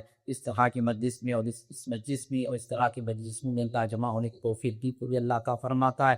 اللہ تعالیٰ ہم تمام کو اپنی جنتوں میں جمع فرمائے، ہمارے اہل و عیال کے ساتھ، ہمارے والدین کے ساتھ، احباب کے ساتھ، عزیز سے ہماری محبتیں کے ساتھ، اور جو ہم سے محبت رکھتے ہیں ان کو، ان تمام کو اللہ تعالیٰ ہمارے ساتھ جنتوں میں جمع فرمائے۔ آمین یا رب العالمین۔ ہمارے جمع ہونے کو قبول فرما لے، اور اللہ تعالیٰ ان سب کو اپنے رحمت کی چادر کو اللہ تعالیٰ وسیع کر دے، اپنے رحمت میں لے لے۔ وہ بڑا غفور ہے، بڑا رحیم ہے۔ وآخر دعوانا الحمدللہ رب العالمین۔ السلام علیکم ورحمۃ اللہ وبرکاتہ۔ کہ پچھلے سال ہم نے ایک پروگرام رکھا ہمارے نوجوانوں کے لیے، شباب الجنہ کے نام سے، ینگسٹرز آف جنہ۔ تو پروگرام کی ترتیب یہ تھی کہ 24 گھنٹے آپ کا بچہ اس مسجد میں رہے گا، 24 گھنٹے کا اعتکاف رہے گا، ہفتے کی مغرب سے اتوار کی مغرب تک۔ تو آنے والا جو ہے 22 نومبر اسی مہینے میں، تو وہ پروگرام انشاءاللہ ترتیب دیا گیا ہے ینگسٹرز آف جنہ کے اعتبار سے۔ تو پچھلی مرتبہ ماشاءاللہ جو ہے ہمارا پہلا تجربہ تھا، 65 جو ہے ینگسٹرز اس میں جمع ہوئے تھے، تو جس میں وہ اپنے آپ کو اللہ کے لیے گویا 24 گھنٹے وقف کر دیے تھے۔ گھر سے کوئی تعلق نہیں، کسی دنیاوی کسی بھی معاملات سے کوئی تعلق نہیں، مسجد کے ماحول میں فرشتوں کے ساتھ پوری نیکی کا ماحول 24 گھنٹے کا ان کا رہا، جس کا ایک امپیکٹ ان کی زندگی پر الحمدللہ اثر انداز ہوا۔ کئی جو بچے نمازوں کے پابند ہو گئے، کئی بچوں کے عقیدوں کی اصلاح ہوئی، کئی بچوں کے نماز اور وضو کے مسائل اور اس طرح بلوغت کے مسائل، یہ سب ان کی تعلیم دی گئی۔ تو مختلف علماء بھی اس کے اندر ایز اے گیسٹ اسپیکرز اس کے اندر شریک ہوں گے، تقریباً 6 علماء اس کے اندر رہیں گے بچوں کے ساتھ۔ تو جو بھی 13 سال سے لے کر 25 سال کے اندر جو بھی بچے ہیں، چاہے اسکول کے ہوں، چاہے کالج کے ہوں، یا کہیں ورک بھی کر رہے ہوں، کوئی حرج نہیں ہے۔ تو آپ سے گزارش یہ ہے کہ جو بھی آپ کے علم میں جو اس ایج لمٹ کے اندر ہیں، between 13 and 25. ان سے آپ ریکویسٹ کریں کہ اس کے اندر رجسٹر کریں ہمارے آفس کے ذریعے سے یا پھر ایک QR کوڈ ہے اس کے ذریعے سے فارم بھر کر جو ہے اس کے اندر وہ شامل ہوں، انشاءاللہ اس کا فائدہ ہوگا۔ کئی بچے جو والدین کی مخالفت میں ہیں، والدین کی سنتے نہیں، ان کو والدین کی اہمیت نہیں معلوم، دوستوں کو اہمیت دیے ہوئے ہیں یا کالج کے ماحول میں کچھ غلط صحبتوں میں آ گئے ہیں، اللہ حفاظت فرمائے ہمارے نوجوانوں کی، تو ان تمام کی اصلاح کے لیے ایک بہترین موقع ہے۔ پچھلی مرتبہ ہم نے تجربہ کیا، اللہ نے قبول کیا انشاءاللہ اس معاملے کو، کیونکہ کافی جو ہے اچھا جو ہے اس کا رسپانس رہا، اور ایز اے ریزلٹ بھی ہم نے کافی چیزیں چینجز کو ہم نے دیکھا۔ تو وہ پروگرام انشاءاللہ پھر سے 22 نومبر کو ہم رکھ رہے ہیں۔ تو آپ سے گزارش یہ ہے کہ آپ کے ماحول کے اندر یا آپ کے تعلقات میں، آپ کے کانٹیکٹس میں جو بھی اس عمر کے بچے ہیں ان کو جو ہے اس میں پروگرام میں شریک کروائیں۔ کوئی ضروری نہیں ہے کہ وہ یہیں کے محلے کے ہوں، چنئی کی بھی ہو سکتے ہیں، چنئی کے باہر کی، کیونکہ 24 گھنٹے یہاں پر قیام و طعام کے ساتھ۔ اللہ تعالی ہر اعتبار سے ہمارے اس پروگرام کو کامیاب فرمائے۔ جزاکم اللہ خیرہ۔